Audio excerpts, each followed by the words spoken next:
नमस्कार दोस्तों, जय हिंद। आशा करता हूं कि आप मुझे सुन पा रहे होंगे ठीक से और देख पा रहे होंगे। और मेरी उम्मीद है कि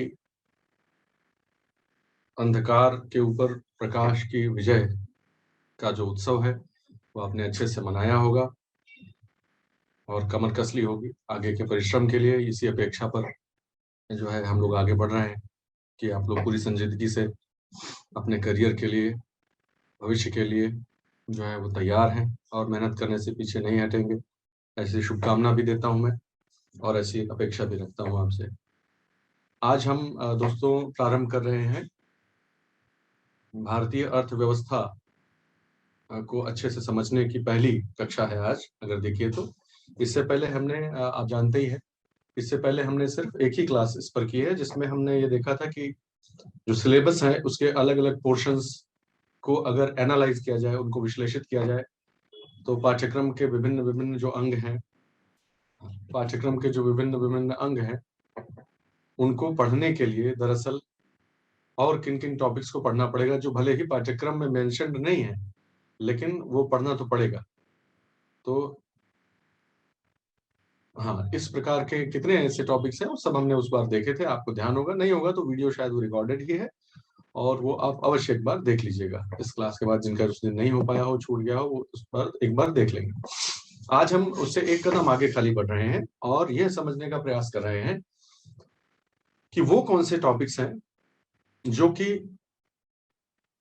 मूलभूत अवधारणा के लिए, बेसिक कॉन्सेप्ट्स के लिए, उनके लिए जरूरी है, जिनके बिना अगर आप करंट अफेयर्स अच्छे से पढ़ भी डालें, सब कुछ आप जो है जितना भी अखबार है, जो गतिविधियां, आर्थिक गतिविधियां हो रही हैं, इकोनॉमिक जितने भी इवेंट्स हो रहे हैं, you are following them sincerely, सब कुछ कर रहे हैं आप, लेकिन फिर भी आपको करना क्या पड़ रहा है कि अखबार में हर चौथी लाइन जब आप पढ़ते हैं, इंडियन इकोनॉमी की कोई न्यूज पढ़ते हैं, तो आपको फिर उसके लिए गूगल करना पड़ जा रहा है, क्योंकि आपको नहीं मालूम कि वो जो जार्गन यूज हुआ है या जो फ्रेज यूज हुआ है उसके मीनिंग क्या है।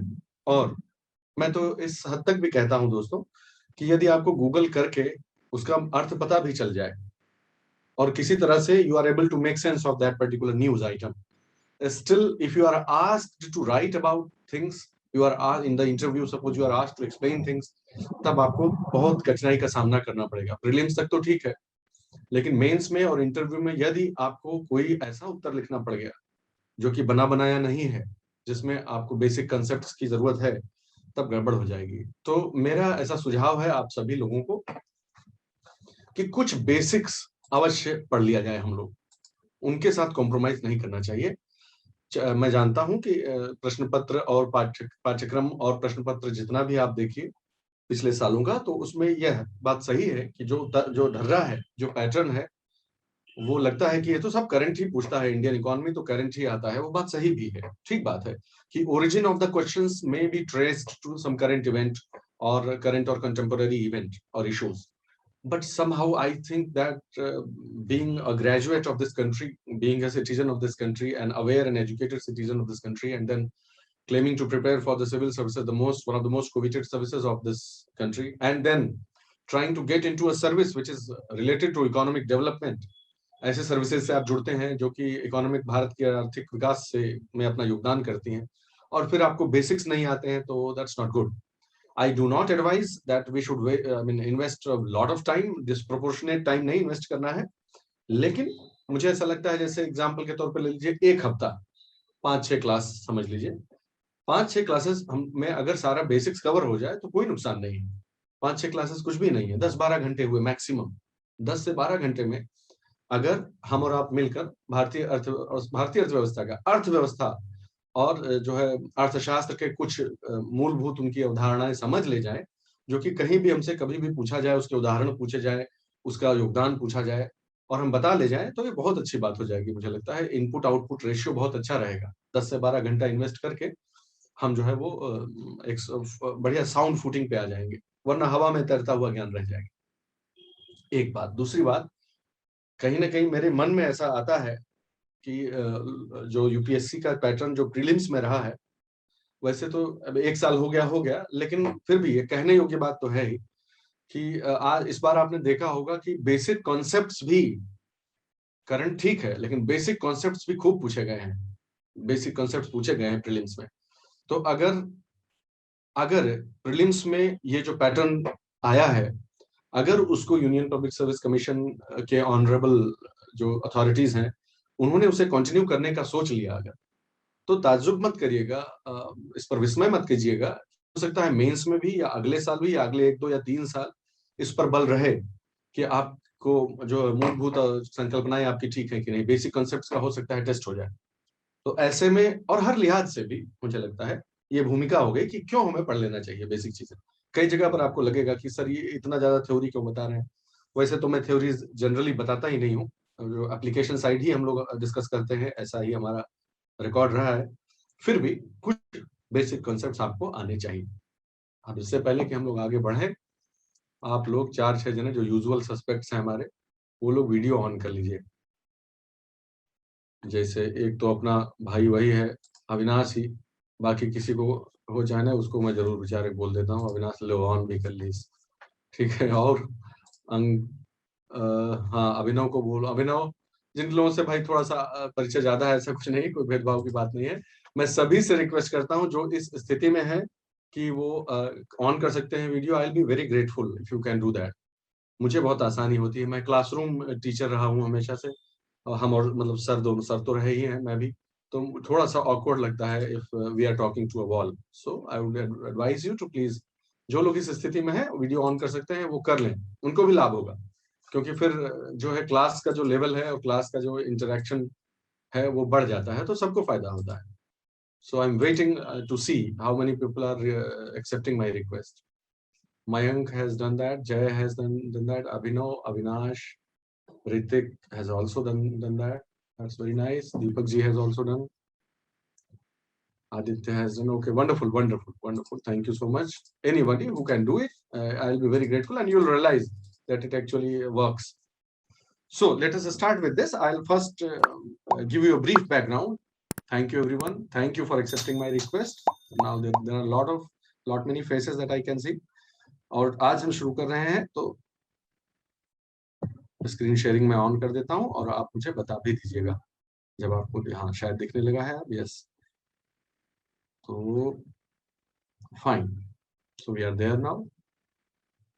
आई hope that you are able to see the screen बहुत अच्छे से। हम जो बैकग्राउंड है इसको समझ लें पहले, ठीक है। बहुत बेसिक लगेगा, आप उसके लिए भाई माफ कीजिएगा। अगर किसी को लगे कि उसका टाइम वेस्ट हो रहा है तो एक दिन सह लीजिएगा, और अगर उसमें से हो सकता है 2-4 चीज आपको सीखने को मिल जाए। हो सकता है आप बहुत अच्छे स्टूडेंट हो इकोनॉमिक्स के, मैं इकोनॉमिक्स का स्टूडेंट नहीं रहा हूँ, मैं हमेशा डिस्क्लेमर दे देता हूँ, मैं साइंस का स्टूडेंट बेसिकली रहा हूँ।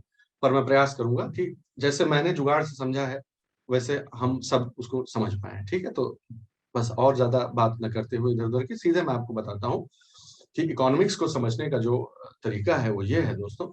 सबसे पहले यही चीज हमको जाननी चाहिए कि इकोनॉमिक्स जो है वो क्यों स्टडी की जानी चाहिए, और अल्टीमेटली स्टडी करते समय जो पर्सपेक्टिव है वो क्या रहना चाहिए। तो दोस्तों इस बात को समझिए कि इकोनॉमिक्स दरअसल स्टडी होती है ह्यूमन इवोल्यूशन को। इससे जोड़िए, देखिए कैसे हुआ है सब। आप जानते हैं कि जितनी भी स्पीशीज है अदर देन होमोसेपियंस, मैं जनरलाइजेशन कर रहा हूं लेकिन जो है मोर और लेस चीज सही निकलेगी। होमोसेपियंस को छोड़कर जितने भी स्पीशीज हैं उनका जो इकोलॉजिकल कोहैबिटेशन है वो बैलेंस्ड है। वो उनका जो उनकी जो रिप्रोडक्टिव साइकिल है, उनकी जो नीड्स और नेसेसिटीज हैं, उनका पॉपुलेशन जो पॉपुलेशन बर्डन है अर्थ पे, वो सब सस्टेनेबल है। गड़बड़ हो unless we disturb it, unless we intervene as an externality, तब तक वो बैलेंस रहता है। एक होमोसेपियंस में ये दिक्कत है कि जो है हमारा जो बर्डन है इस अर्थ पे वो सस्टेनेबल नहीं है अगर रेट ऑफ ग्रोथ ऐसी रहती है। तो दरअसल सारा जो जो जड़ है सारे परेशानी की शुरू वहीं से होती है दोस्तों, ठीक है। If you trace it back, you will find that earlier populations, they were quite well settled and well sustained. But what happened? जैसे जैसे ग्रोथ हुई, वृद्धि हुई, वैसे वैसे हुआ क्या? एक चॉइस आई सामने, और वो चॉइस क्या है कि ह्यूमन वांट्स जो है, मानवीय आवश्यकताएं जो हैं वो हैं असीमित, उनका कोई अंत नहीं है दरअसल। लेकिन संसाधन जो है वो सीमित है। यही दो, इन्हीं दो के बीच का जो रिलेशनशिप है वो इकोनॉमिक्स का सब्जेक्ट मैटर होता है।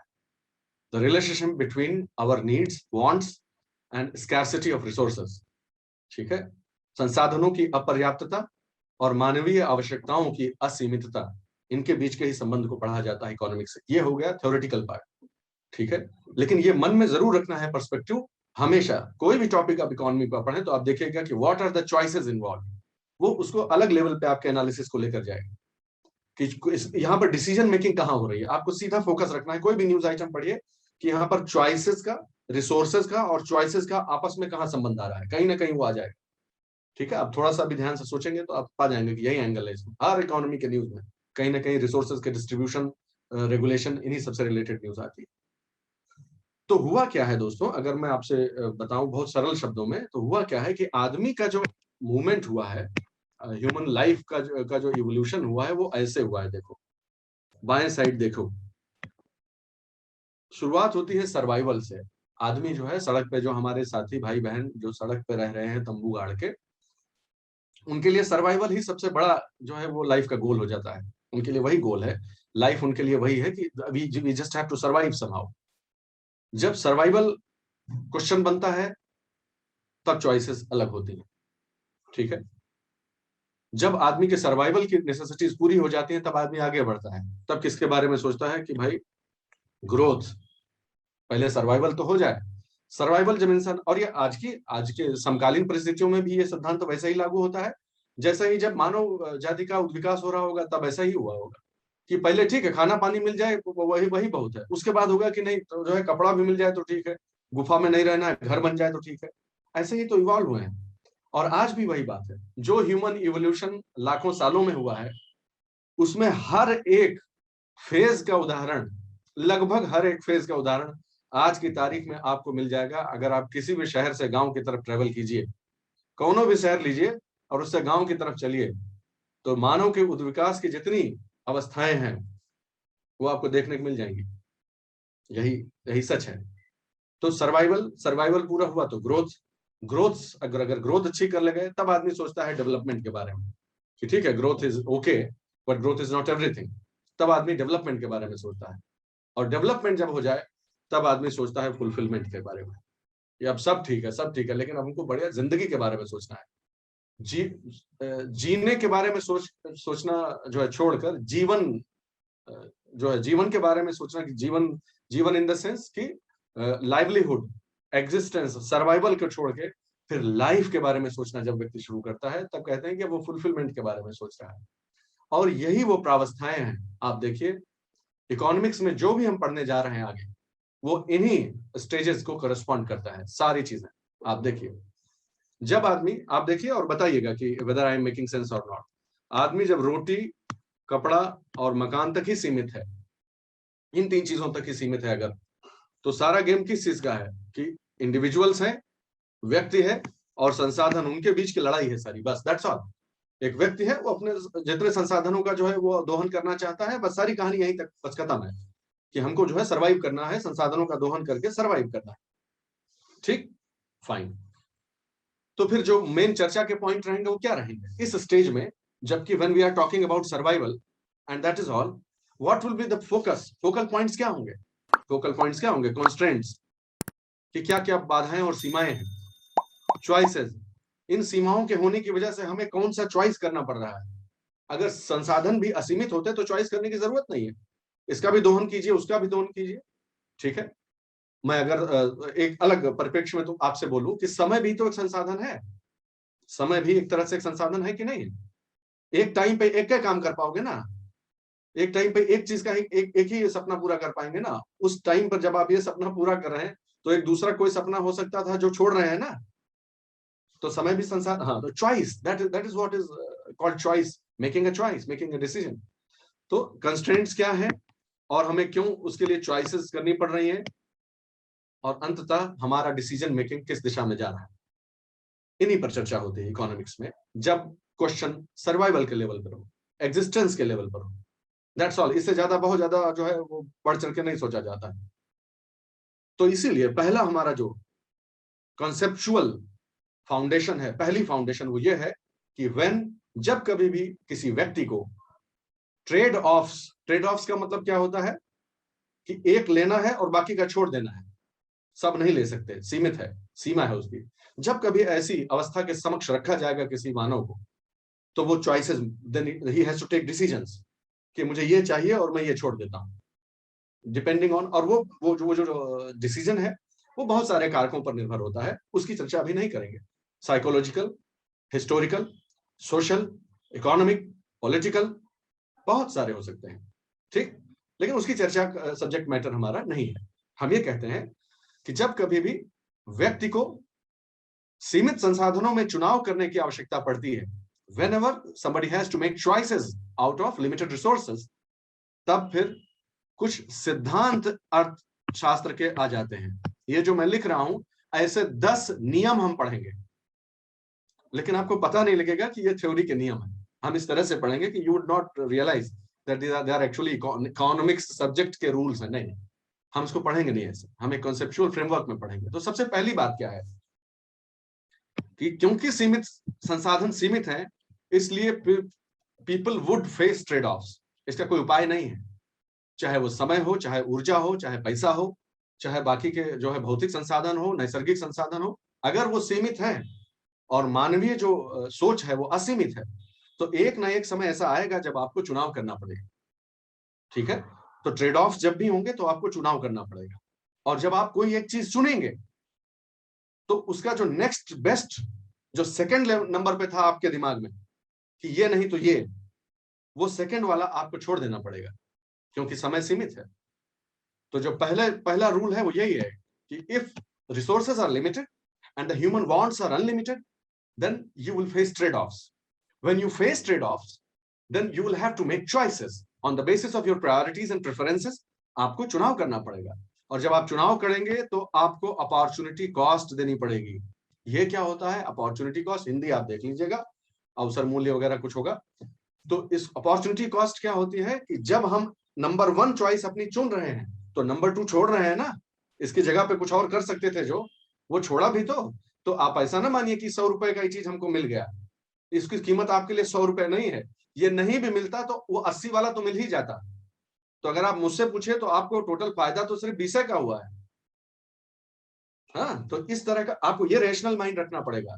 रेशनल माइंड यही कहता है कि जब आप कोई एक चुनाव करते हैं तो जो सेकंड, जो दूसरा बेस्ट विकल्प था वो छोड़ भी तो रहे हैं, तो आपको भूलना नहीं है। हो सकता है, यह संभव है कि उसका जो है मौद्रिक मान निकालना डिफिकल्ट हो। Yes, that's a possibility that it can not be monetised, you can not find out the monetary value of that thing. जो आपने फोरगो किया है, जो जाने दिया है, छोड़ दिया है, हो सकता है वो भौतिक नहीं हो, उसका मौद्रिक मान निकालना संभव नहीं है, लेकिन उसकी कॉस्ट होती है, वो कॉस्ट आपको चुकानी पड़ेगी। समझ रहे हैं बात को? तो अपॉर्चुनिटी अभी हम आगे देखेंगे, चिंता ना करें, चिंता ना करें। तो सर्वाइवल, अभी हम सर्वाइवल पे हैं कि जब इंसान के सामने सिर्फ सर्वाइवल का क्वेश्चन है तो उसके सामने क्या क्या बातें आती हैं। तो पहली बात आती है कि आपके जो है संसाधनों की सीमा से आपका सामना होगा। जब आपका संसाधनों की सीमा का सामना होगा तब आपको चॉइस करनी पड़ेगी। जब आप चॉइस करेंगे तो आप सेकंड चॉइस, जो सेकंड बेस्ट चॉइस हो सकती थी, वो जाने दे रहे हैं। इस बात का भी आपको ध्यान रखना चाहिए। तो कभी भी किसी भी आप किसी सफलता की जब महत्ता का आकलन करें तो यह ध्यान रखें कि ये करने में जो कौन सी वो चीज है जो नहीं की है, जो इसके कारण छूट गई है, तब आप सही सही आकलन कर पाएंगे। नंबर 2। नंबर 3, मार्जिनल कॉस्ट और मार्जिनल बेनिफिट। हाँ, बहुत बढ़िया चीज है, बहुत आसानी से समझेंगे हम। रेगिस्तान में से हम लोग जो है वो रेगिस्तान में खो गए, हम लोग सब मार्गदर्शन के विद्यार्थी जो है, हम लोग गए थे टूर करने की, जो है ज्योग्राफी वाले सर ले गए हैं दिखाने के लिए कि भाई रेगिस्तान कैसा है, और उसी में जो है जीपीएस सिग्नल लॉस्ट और खो गए, और प्यास लगी है जोरदार भयानक। किसी तरह से कोनो जो है ऊंट पे बैठ के पूछ पकड़ के रगड़ के पहुंचे, एक टाउन पे पहुंचे। पैसा है, पैसा की दिक्कत नहीं है, ऐसा नहीं, ओझा सर ने दिया ही हुआ हम लोगों को, ओझा सर का पॉकेट मनी हम लोगों के पास है, और हम लोग पहुंचे वहां पे। अब दिक्कत क्या है, और उसकी भी कमी नहीं है, ठीक है, उसके पास जो है कोल्ड ड्रिंक वगैरह सब है दुकानदार के पास, लेकिन अब परेशानी क्या हो रही है कि पहले बार तो हम लोग रेडी हैं, हम लोग उसके लिए जो 20 रुपए का कोल्ड ड्रिंक है 100 रुपया देने को तैयार है सब लोग, कि पानी पिलाओ सारे, पहले जान बचाए, बाकी तो देखा जाएगा। तो पहला बोतल के लिए 100 रुपया तक देने को तैयार है, लेकिन वो आदमी चलो ईमानदार है, 20 रुपए में 20 का बोतल 20 में ही दे रहा है। Okay fine, that's fine. तो अब आप इस बात को समझिए कि इसमें मार्जिनल बेनिफिट हमको कितना हो रहा है। मार्जिनल बेनिफिट अभी देखिएगा कि हम 100 पे अंदर से दिमाग में हम 100 तक पे करने को तैयार हैं, लेकिन 20 रुपए में चीज मिल जा रही है, बहुत बढ़िया। एक बोतल पी गए, अंदर जैसे संसाधन सीमित है, वैसे हपक लेने का जो है कैपेसिटी भी तो सीमित है, पेट्रोल तो सीमित है। तो एक बोतल पी गए, दूसरा बोतल पी गए, अब तीसरे बोतल से हमको इंटरेस्ट नहीं है खरीदने का, तीसरे बोतल से हमारा इंटरेस्ट कम होता जा रहा है, हमारा इंटरेस्ट कम होता जा रहा है, क्योंकि जब प्यास भयानक लगी थी तब बात अलग थी। धीरे धीरे एडिशनली जैसे जैसे हम आगे अलग तीसरी चौथी पांचवी बोतल की तरफ जाते हैं, वैसे वैसे हमारा रेडीनेस टू पे, हमारा विलिंगनेस टू पे वो कम होता जाता है अंदर से, कि नहीं नहीं अब हमें जरूरत नहीं है, अब हम 20 रुपया भी क्यों दें, वो बहुत जैसे ठेला पर अगर कभी गए हो, ठेला तुम लोग अपनी माता जी के साथ या किसी के साथ या पिताजी के साथ, सब पता चला जेंडर बायस का इल्जाम लगा दिया, जिसके भी साथ गए हो या खुद गए होगे, तो ये ठेले पर हो या कहीं भी हो, दुकान में जाइए तो एक ऑफर चलता है वहां पर, जो डायरेक्टली कनेक्टेड नहीं है, लेकिन आप समझ जाएंगे वहां की, अगर अगर इतने में दोगे तो 4 ले लेंगे, है? नहीं तो फिर एक ही लेंगे, इतना में दोगे तो 4 ले लेंगे, ठीक है। इसके पीछे की जो मानसिकता वो ये है कि वरना मुझे मुझे कोई शौक नहीं है एडिशनल यूनिट्स खरीदने का, मैं एक ही में मेरा काम चल जाएगा, एडिशनल यूनिट्स लेने का मुझे कोई कोई जरूरत नहीं, लेकिन अगर आप इसका कम करते हो तो मैं एडिशनल यूनिट्स ले लेता हूं। सिक्के का दूसरा पहलू है, वही जो हम कह रहे हैं उसका दूसरा पहलू ये है कि विलिंगनेस टू पे जो है वो हर एडिशनल यूनिट पर हमको परसीव्ड जो बेनिफिट होता है वो कम होता जाता है। पहले आइसक्रीम बड़ी अच्छी लगी या बर्गर बहुत अच्छा लगा, पहला बर्गर खा लिए, दूसरा बर्गर के लिए हमें जरूरत नहीं है, या दूसरा दूसरा भी खा लिए तो तीसरे का मन नहीं है, उसके लिए हम उतना प्राइस पे करने को रेडी नहीं होंगे।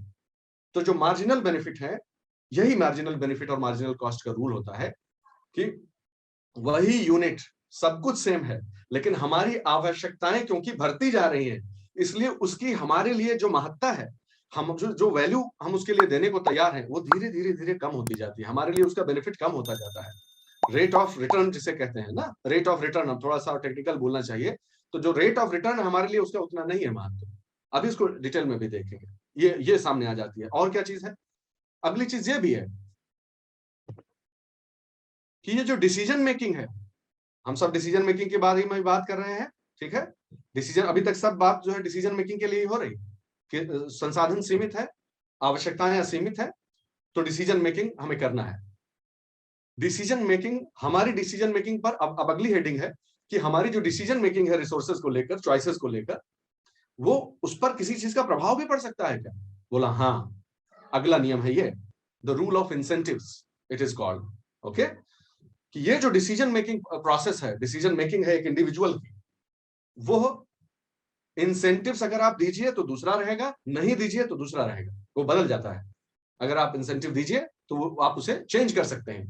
इसका क्या अर्थ है?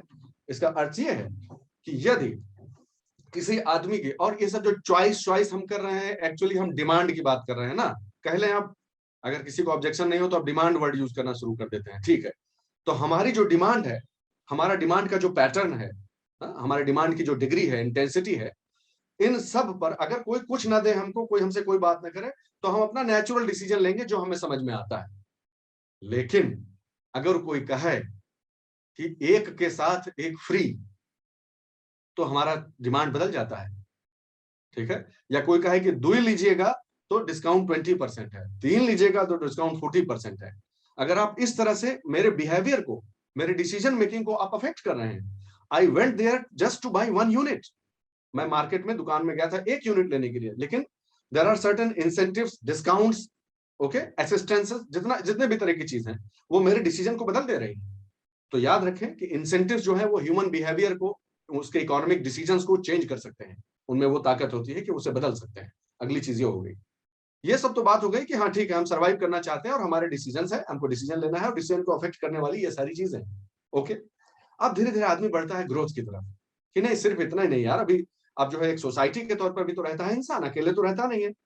तो इंसान का जो बिहेवियर है, ध्यान से सुने मेरी बात, जो पर्सन है उसका जो बिहेवियर है, जब वो इंडिविजुअल है, सिर्फ 1 to 1 जब डील कर रहा है, अपना उसके और उसके रिसोर्सेज के बीच की बात है, तब उसका जो डिसीजन है, और जब एक भीड़ का हिस्सा बनकर, जब एक पूरी भीड़ है, तब उसका जो बिहेवियर है उसमें अंतर होता है, ओके। इसमें कुछ समझाने वाली बात नहीं, तो आप सब वैसे भी जानते हैं, ठीक है। कि आप जिस अवस्था में, जिस प्रकार का, जिस प्रकृति की जो है वो आप जो है एकांत में, एकांतवास में रहते हैं, अपने परिवार में रहते हैं, वही व्यवहार आपका बाहर नहीं रहता है। ठीक है, ये अब ये फिलॉसफी और स्पिरिचुअलिज्म का इशू है कि ऐसा नहीं होना चाहिए, लेकिन ठीक है।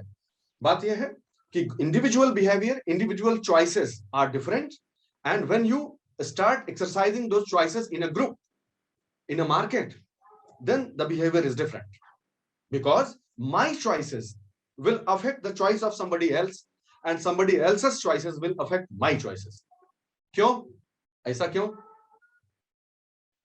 क्योंकि संसाधन सीमित है, इसलिए अगर हमसे पहले कोई हपक लिया, हमसे पहले कोई लपक लिया, तो फिर अपना पैसा जेब में धरे रह जाइए, फिर आपको अपना फर्स्ट चॉइस से शिफ्ट होकर सेकंड चॉइस पे जाना पड़ेगा कि नहीं जाना पड़ेगा, अगर संसाधन सीमित है। इस प्रकार की बहुत सिर्फ एक एग्जांपल है। तो चॉइसेस जो है, एक दूसरे की चॉइसेस पर क्या प्रभाव डालते हैं, ये हमारा अगला। अब देखिए, ह्यूमन इवोल्यूशन भी हो रहा है साथ साथ, ठीक है। जो इंडिविजुअल था, जो रोटी कपड़ा मकान से अपना खुश था, अब वो समाज की तरफ जा रहा है, अब वो समाज का हिस्सा हो चुका है, सेटलमेंट हो रहा है, ठीक है, सोशल नॉर्म्स बन रहे हैं, अब उसमें डिसीजन मेकिंग भी चेंज हो रही है। तो उसी का पहला जो है कि सबसे पहले सोसाइटी देखती है कि उसके रिसोर्स एंडोमेंट्स क्या है। इसका अर्थ क्या हुआ कि ईश्वर ने, या जिसको भी आप मानते हो, परम सत्ता ने आपके सोसाइटी को, आपके समाज को किन संसाधनों से लैस किया है, क्या संसाधन गिफ्ट में दिए हैं उपहार में। नेचर ने आपको क्या गिफ्ट किया है, रिसोर्सेस।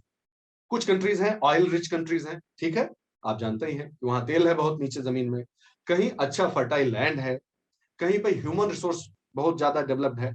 तो आप समझिए मेरी बात को कि आपका रिसोर्स पोजीशन क्या है। सबसे पहली चीज, जब आप ग्रुप में रहते हैं तो आप अपने संसाधनों का आकलन करते हैं कि what is your resource position, number एक। नंबर दो, जब ये होगा और आदमी साथ में रहने आएंगे, ग्रुप्स बनेंगे, लॉबिंग होगी, तमाम तरह के सेल्फ इंटरेस्ट क्रिएट होंगे, तो फिर क्लैश ऑफ इंटरेस्ट भी होगा आपस में। हाँ, मेरा काम जो है तुम्हारे काम में अड़ंगा डालेगा, तुम्हारा मेरे में, वही बात, सीमाएं हैं संसाधन की। इसलिए और इसीलिए या तो लड़ लो, या तो लड़ लुड़ के खत्म हो जाओ आपस में, जैसा कि तमाम समय पर होता रहा है इतिहास में।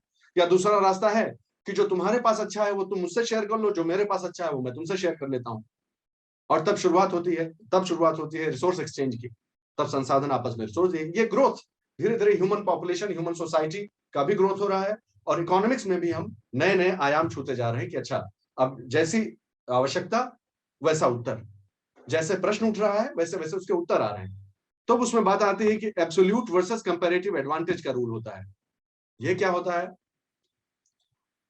हम किसी एक चीज में को बनाने में माहिर है, मान लीजिए मैं कुम्हार हूं, ठीक है, मैं पॉट बनाने में माहिर हूं, बहुत बढ़िया से पॉट बना सकता हूं, लेकिन मेरे पास जमीन भी है और उस पर मैं खेती भी कर सकता हूं अच्छे से।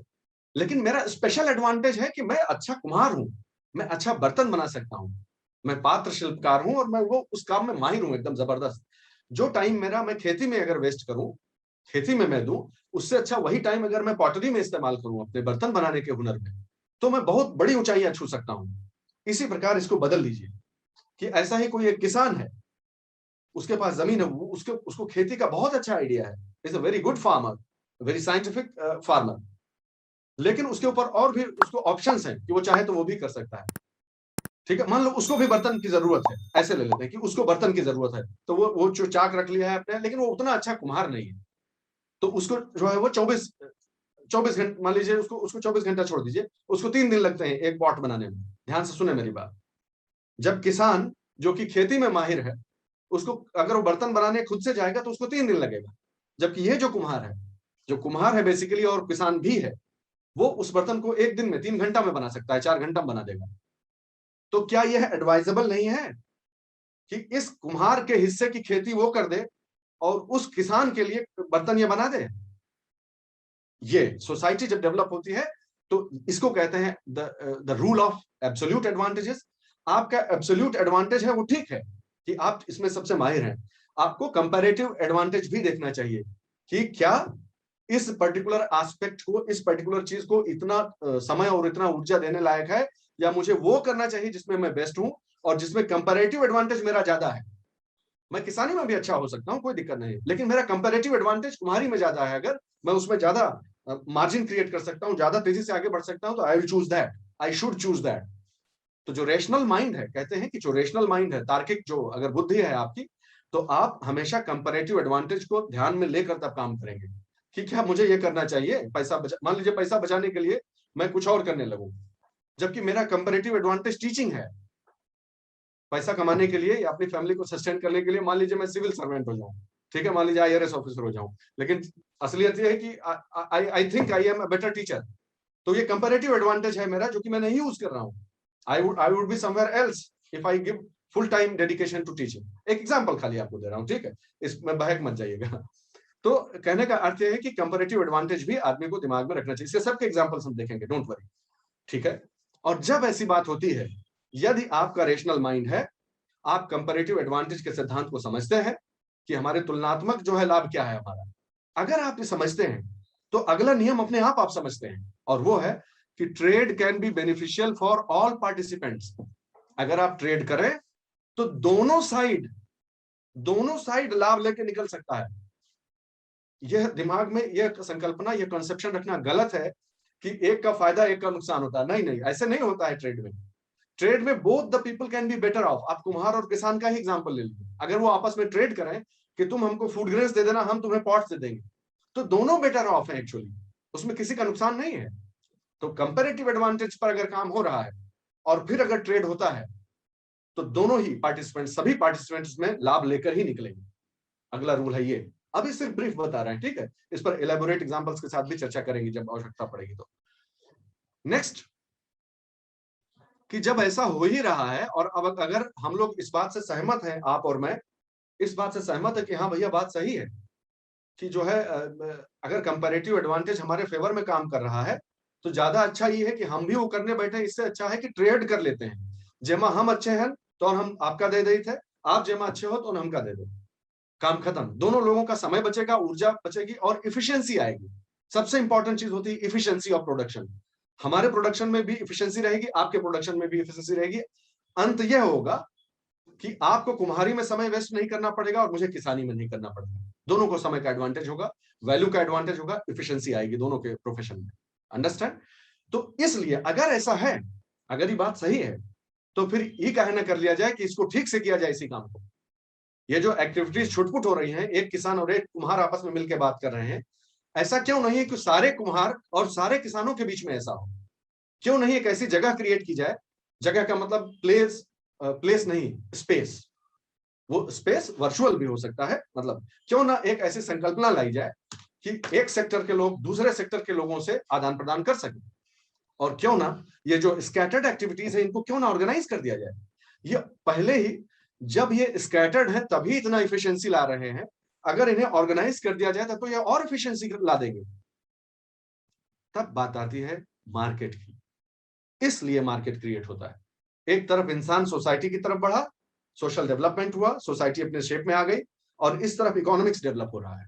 आप देखते जाइए, पहले इंडिविजुअल्स की बात थी, फिर एक दूसरे से मिला, फिर समूह बना, ग्रुप बिहेवियर हुआ, चॉइसेस एक दूसरे को अफेक्ट करने लगी, मेरी चॉइस आपको इफेक्ट करने लगी, आपकी मुझे करने लगी। फिर हमने देखा कि हमारा एडवांटेज किसमें है, आपका किसमें है।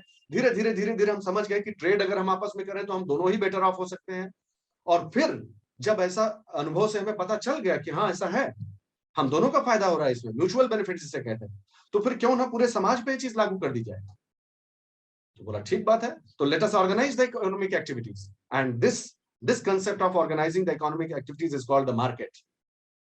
ओके, तो भाई चलो ग्रोथ तक हो गया। भाई मार्केट जो है ग्रोथ तो करवा सकता है कि नहीं? मार्केट ग्रोथ करवा देगा, इफिशिएंट है, इफिशिएंसी रखता है, मार्केट ग्रोथ करवा देगा फटाफट फटाफट। आप खुद सोच लीजिए, कोनो भी जो है रिसोर्स मार्केट में रख दीजिए, कोई रिसोर्स, ठीक है, और अगर रेशनल माइंड है और मार्केट नॉर्मली काम कर रहा है, तो अंततः वो रिसोर्स कहां पहुंच जाएगा, किसके पास? हाईएस्ट डिमांड जिसके पास है, जिसका स्ट्रॉन्गेस्ट डिमांड है उस रिसोर्स के लिए। मार्केट का ही तो ब्यूटी है कि जिसके सबसे ज्यादा डिमांड है वो उसे खरीद लेगा, चाहे 2 रुपया ज्यादा भी देना पड़े। तो अल्टीमेटली मार्केट का सबसे कैरेक्टरिस्टिक फीचर क्या है कि रिसोर्स को अगर मार्केट में रख दिया जाए और मार्केट के जो फोर्सेस हैं वो नॉर्मली काम कर रहे हो।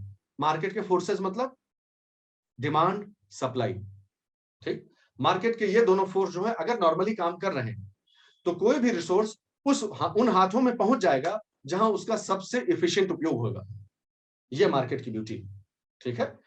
तो ऐसी कोई भी कमोडिटी या रिसोर्स जो कि मार्केट के फोर्सेस को रिस्पॉन्ड करता है, अगर वो मार्केट में रखा जाएगा तो वो अंततः उन हाथों में पहुंच जाएगा, it will land in those hands which can effect the most efficient utilisation of that resource. इसे कहते हैं एफिशिएंसी ऑफ रिसोर्स एलोकेशन, कि मार्केट में रिसोर्स को रख दीजिए, मार्केट अपने आप उस रिसोर्स को एलोकेट कर देगा एफिशिएंटली, वो वहीं पहुंच जाएगा जहां उसको जाना चाहिए। ठीक, यहां तक समझ गए? तो मार्केट, अब हम मार्केट पे आ चुके हैं, तो ग्रोथ तो हो जाएगा भाई। अभी हम ही बोल रहे हैं कि जो जिसका डिमांड, जिसमें दम है वो खरीद लेगा, लेकिन जिसमें दम नहीं है वो, और फिर भी उसे आवश्यकता हो तो, हाँ ये प्रश्न बनता है कि मार्केट का यही लिमिटेशन भी तो है, जो वही दुधारी तलवार है ना मार्केट। एक तरफ मार्केट की ये ब्यूटी है कि वो रिसोर्स को इफिशिएंसी के हिसाब से लोकेट करता है, कि तुम्हारे दम है तो तुमका मिली, तुम ले लो, ठीक है। लेकिन यही उसका डिमेरिट भी तो है एक तरह से देखिए तो, क्योंकि क्या समाज में सभी के पास बराबर संसाधन है? क्या डिमांड डेमोक्रेटिक है? परचेजिंग पावर डेमोक्रेटिक है क्या? नहीं है। तो फिर अगर कोई ऐसा रिसोर्स है जिसकी आवश्यकता तो है, यानी जिसकी जरूरत है लेकिन हैसियत नहीं है, तो ऐसे लोग उसको उठा ले जाएंगे जिनकी हैसियत है लेकिन जरूरत नहीं। यही हो रहा है संसार में, आप देख लीजिए। पैसा है हमारे पास, हम खरीद लेंगे, चाहे हमें जरूरत हो चाहे नहीं हो। लेकिन जिसके पास पैसा नहीं है, उसकी जरूरत है फिर भी उसकी हैसियत नहीं है, तो वो नहीं खरीद पाएगा। तो मार्केट की यही यही जो है उसका मार्केट का वांटेज पॉइंट है कि yes, it has the tendency to allocate the resources efficiently, but that's the coupled demerit of the system, that those kinds of goods, चलो मैं छोड़ दो, नैतिकता की बात यहां नहीं करते हैं, ठीक है, ये ज्यादा नैतिक हो गया। इकोनॉमिक्स में नैतिकता की बात नहीं की जाती, मैं एकदम ऑब्जेक्टिव बात आपसे करता हूं। अगर कोई ऐसा गुड, ऐसी कमोडिटी हो जो मार्केट फोर्सेस को रिस्पॉन्ड नहीं करती हो, उसका डिस्ट्रीब्यूशन कैसे होगा फिर? बात खत्म। हम सिंपल सा आपसे सवाल पूछ रहे, छोड़ दीजिए जो है कि ये होना चाहिए गरीब अमीर, जय हिंद वगैरह छोड़ दीजिए, भारत माता की जय, कोई कोई नक्सलिज्म, कोई एक्टिविज्म नहीं। मैं सीधा सवाल पूछता हूं कि market can allocate those resources efficiently, who और which respond to the market forces, fine. What about those goods and commodities who do not, which do not respond to the market forces? हो गया game over. तो जो public, जो park है, शहर में जो पार्क बनना है, उसमें डिमांड सप्लाई काम करता है? सोच के बता, बहुत कॉमन सेंस के सवाल है, इसलिए इकोनॉमिक्स जाने की जरूरत थोड़ा है। शहर के बीच में पार्क बनना है बच्चों के खेलने के लिए, कोई देगा पैसा? हम तुम सब लोग, कोई देगा पैसा? आधा लोग ये सोचेगा कि हमारा बच्चा तो बड़ा हो चुका है, हम क्यों दें? ऐसी चीजें आएंगी कि नहीं आएंगी? तो जो डिमांड और सप्लाई है वो फैक्टर काम नहीं करेगा ना। तो फिर ऐसे गुड्स का क्या होगा? ऐसे गुड्स का एलोकेशन कैसे होगा? तब किसी को बीच में उतरना पड़ेगा। हाँ, तो यहां पर दो चीजें बताऊंगा मैं, दो चीजें। एक चीज ये मेरे दोस्त, कि मार्केट में जो ट्रेड वाला ये लाइन, दूसरा वाला याद है ये लाइन, ये दूसरी वाली लाइन जो है, कि ट्रेड का ब्यूटी ये है कि अगर रेशनल माइंड्स पार्टिसिपेट कर रहे हैं तो दोनों ही बेटर पोजीशन में होंगे ट्रेड के बाद। ये बात सही है? ठीक है। तो कहा गया कि सुनो, आपको बहुत ज्यादा बड़ा सोचने की जरूरत नहीं है, अपना अपना भला कर लो, दुनिया का भला अपने आप हो जाएगी। ये बात आई फिर। ये थ्योरी है इकोनॉमी की, बहुत बड़ी थ्योरी है, इसको सरल शब्दों में हम लोग कह रहे हैं कि अपन अपन कल्याण करो, स्व कल्याण करो, तो विश्व का कल्याण अपने आप हो जाएगी। यही बात है ना भाई। एडम स्मिथ का नाम सुने हो? सुने होंगे, बहुत बड़े विद्वान हुए।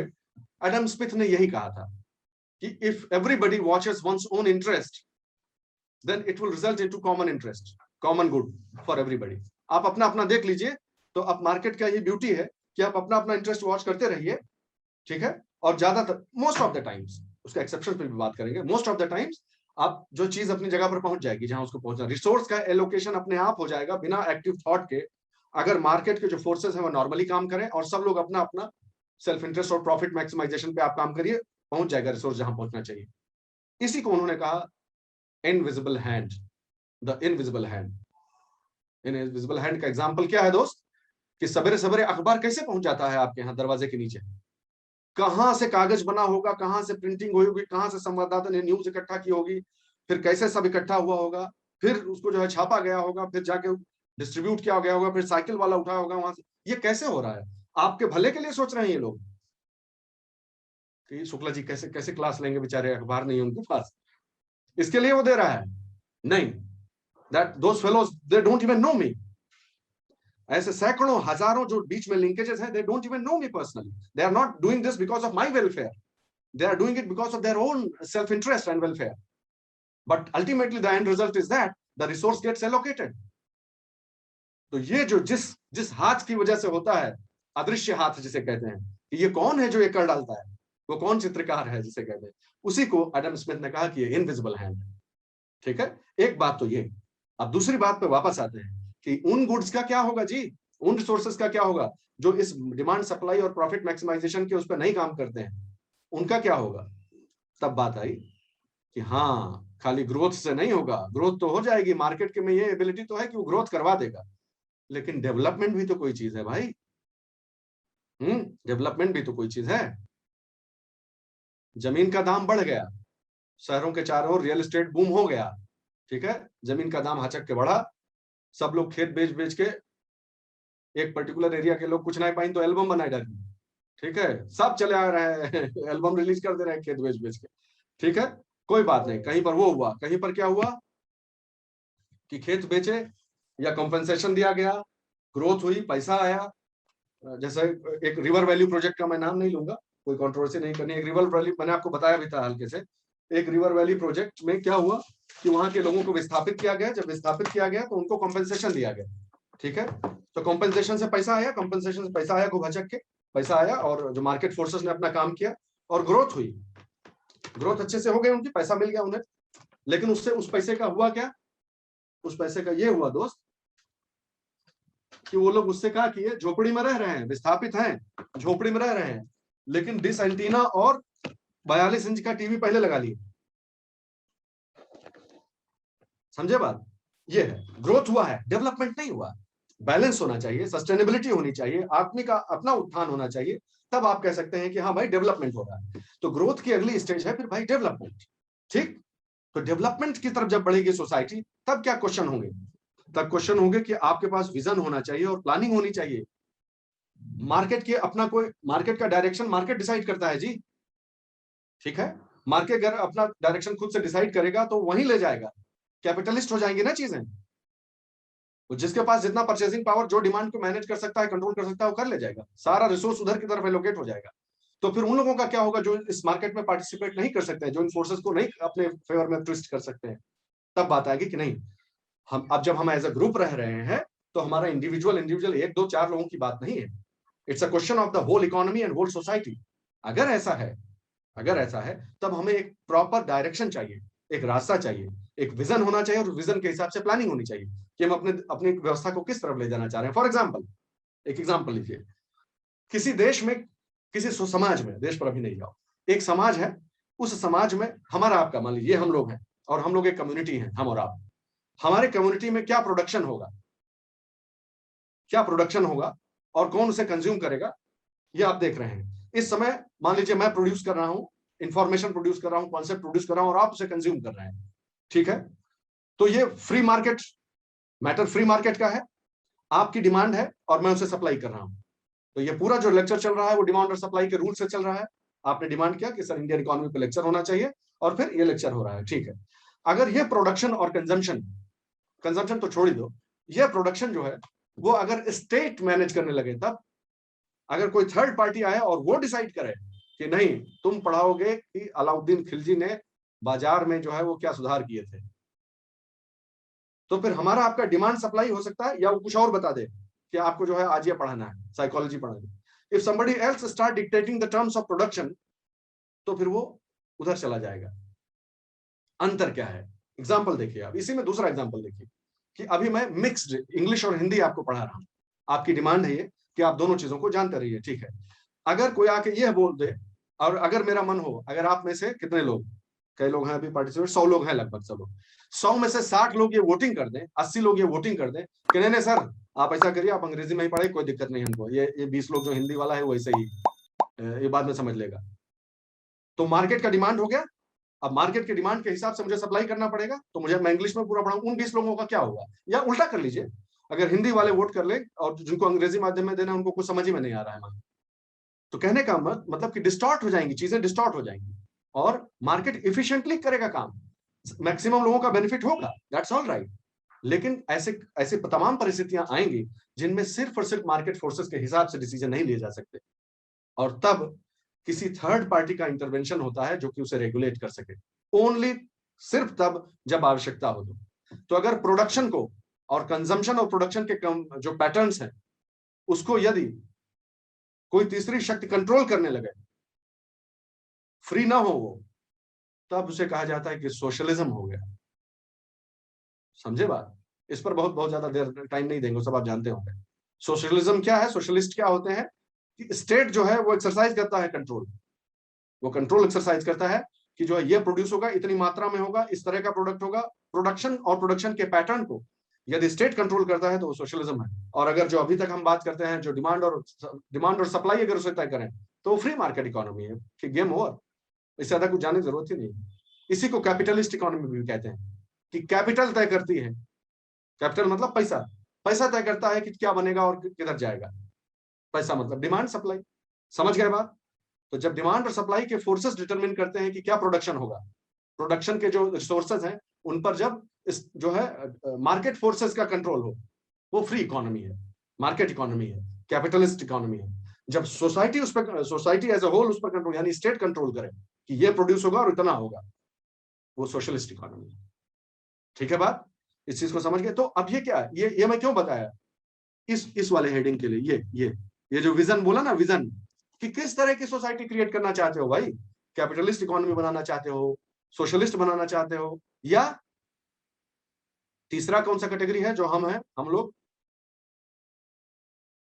मिक्स्ड, मिक्स्ड कि कुछ पे स्टेट कंट्रोल करेगा, बाकी चीज छोड़ दिया नहीं, ठीक है, वही वाला। अब हमारा डिस्कशन फुल सर्कल हो गया भाई, आप लोग ध्यान अगर दिए होंगे तो। अब वापस हम फर्स्ट पॉइंट पे पहुंच गए कि उन रिसोर्सेज का क्या होगा जो मार्केट के फोर्सेस को करस्पॉन्ड नहीं करते, उनका तो कोई पुस्ताहाल ही नहीं है, पुरसाहाल ही नहीं है। उसके लिए स्टेट बीच में आता है फिर कि नहीं नहीं है, उसको मार्केट के हवाले थोड़े छोड़ सकते हैं, ऐसे तो सब जो गरीब इधर ही रह जाएगा और अमीर अमीर होता जाएगा। नहीं नहीं नहीं, इतना हम इस लेवल तक भाई इंटरवेंशन करेंगे। तो जहां पे रिसोर्सेज और प्रोडक्शन और कंजम्पशन, ये सारी चीजें लिमिटेड डिग्री में, लिमिटेड एक्सटेंट तक सिर्फ स्टेट इंटरवीन करता है, सिर्फ करेक्शनल मेजर्स लेता है, अगर मैं टर्म यूज करना शुरू करूं तो। ठीक है, स्टेट जो है वो एक्टिव प्लेयर नहीं होता है, लेकिन करेक्शनल मेजर्स लेने के लिए इंटरवीन करता है कि नहीं ये चीज भाई पब्लिक सेक्टर वाले ही बेचेंगे, प्राइवेट सेक्टर को बाकी सब छोड़ दिया है, ये चीज पब्लिक सेक्टर में रहेगी, ये हम करेंगे, या इस पर हमारा कंट्रोल रहेगा। वो हो गई मिक्स्ड इकोनॉमी जो कि हमारी है। आप जानते होंगे इस चीज को अच्छे से। तीनों अंतर समझ गए? तीनों हो गए, आगे बढ़ जाओ। तो पहला चीज हो गया कि विजन और प्लानिंग होना चाहिए। दूसरा है मार्केट का डायरेक्शन, वही जो हम बात कर रहे थे कि मार्केट किस डायरेक्शन में ले जाना चाहते हैं आप सिर्फ ग्रोथ चाहते हैं, आप डेवलपमेंट चाहते हैं, इंक्लूसिव ग्रोथ चाहते हैं, सस्टेनेबल डेवलपमेंट चाहते हैं, क्या चाहते हैं, आपकी क्या एक्सपेक्टेशन है आपके प्लानिंग से, वो आपको क्लियर होना चाहिए। और अल्टीमेटली डेवलपमेंट तभी पूरा माना जाता है जब वो ह्यूमन डेवलपमेंट भी हो, रिसोर्सेज का सिर्फ डेवलपमेंट नहीं हो, ह्यूमन डेवलपमेंट में भी अगर वो रिजल्ट करता है तब उसे कहेंगे कि यस ये इकोनॉमी डेवलप कर रही है। ठीक है, आप जानते ही होंगे डेवलपमेंट के इंडेक्सेस होते हैं, इंडाइसेस होते हैं। ह्यूमन डेवलपमेंट इंडेक्स सुना होगा आपने नाम। तो ये देख रहे हैं कैसे जैसे जैसे मानव जाति का, मानव समाज का विकास होता जा रहा है, इकोनॉमिक्स भी अपने आप को वैसे ढालती जा रही है। अब आप जीडीपी को 10% बोल के जो है ये नहीं कह सकते कि मैं डेवलप्ड कंट्री हूं। अब आपको दिखाना पड़ेगा कि हमारे यहाँ साक्षरता ऐसी है, हमारे यहाँ जेंडर जो है वो इक्वालिटी इतनी है, हमारे यहाँ इक्विटी इतनी है, हमारे इतने सारे लोग गरीबी रेखा से ऊपर हैं, हमारे यहाँ ये जो है जैसे इन्फेंट मॉर्टेलिटी कम हुई है। अब बहुत कुछ बताना पड़ेगा आपको, तब कहा जाएगा कि डेवलप्ड हो। आप खाली जीडीपी का ग्रोथ करके नहीं माने जाओ। तो वही वही जो प्रश्न मानव समाज उठाता है, अर्थशास्त्र उसका उत्तर देता है। ठीक है, तो क्या क्या देखना पड़ेगा कि कहां पर स्टेट को इंटरवीन करने की जरूरत है। ठीक, कंट्री का प्रोडक्टिविटी और स्टैंडर्ड ऑफ लिविंग क्या है लोगों का। ठीक, state and the forces of market, state government और मार्केट उनके बीच का आपस का तालमेल क्या है, वो कब कब तक वो मार्केट को छोड़े रहेगा कि जितना करना हो करो, कितना करना हो करो, और कब वो इंटरवीन करेगा कि नहीं अब ज्यादा हो गया, अब हमको बीच में आना पड़ेगा। इनोवेशन और रिसर्च आपके अंदर है कि नहीं, कि भाई घिसे चले आ रहे हैं बस जीडीपी जीडीपी। हेल्थ, फाइनेंशियल और सोशल सिक्योरिटी है कि नहीं। ये सिर्फ कुछ एग्जांपल्स हैं, सिर्फ आपको बस एक आइडिया देने के लिए। ये सब आप मुझसे ज्यादा जानते होंगे, आप विद्यार्थी हैं यूपीएससी के, तो आप मुझसे भी ज्यादा जानते होंगे, लेकिन मैं आपको जो है ब्रॉड एक बर्ड्स व्यू देने की कोशिश कर रहा हूँ ये आपको समझना पड़ेगा कि हम, ये इतना सारा बात होता है, ये लॉजिकली आपके दिमाग में बैठ जाना चाहिए। विजन का एग्जाम्पल देखिए ना, एक बॉलीवुड से एग्जाम्पल लीजिए। दो गाना सुनिएगा, जब क्लास खत्म हो जाएगी तब दो गाना जरूर सुनिएगा। एक गाना गुलाम पिक्चर का है, गुलाम, वो आमिर खान वाली, और कौन सा था वो, हाथी का खंडाला टाइप का था ना। क्या अभिनव, मुस्कुरा रहे हो बे, बताओ क्या गाना पूरा सुनाओ, क्या था। हाँ, कि वहां क्या करूं आके मैं खंडाला। एक गाना ये है कि वो क्या कहता है कि घूमेंगे फिरेंगे ना, खाएंगे पिएंगे मौज करेंगे और क्या, ये है ना। That is the vision of that song. और उसी को तरह दूसरा गाना देखिए, तो दूसरा गाना ये भी है, झिलमिल सितारों का आंगन होगा, हाँ ये होगा, वो होगा, ऐसे सपने सजाएंगे, ऐसे करेंगे, एक विजन वो है। विजन का डिफरेंस है दोनों गानों में। एक जो है वो कैपिटलिस्टिक है, एक सोशलिस्टिक विजन है। आप देखना चाहिए तो ऐसे देख लीजिए कि एक में जो है वो पादार्थिक लक्षण है, और एक में जो है वो जो समावेशी लक्षण है, कि हमको सब करना है, ये भी ठीक से होना चाहिए, ये भी ठीक से होना चाहिए। विजन का जो डिफरेंस है वो मैं बता रहा हूँ। तो आप विजन कैसा है, विजन के हिसाब से फिर प्लानिंग होती है, प्लानिंग के हिसाब से मार्केट डायरेक्शन पकड़ता है, मार्केट डायरेक्शन कुछ हद तक पकड़ता है, कुछ पर नहीं करता है, फिर बीच में कोर्स करेक्शन करना पड़ता है। 5 ईयर प्लान का नाम सुने हो,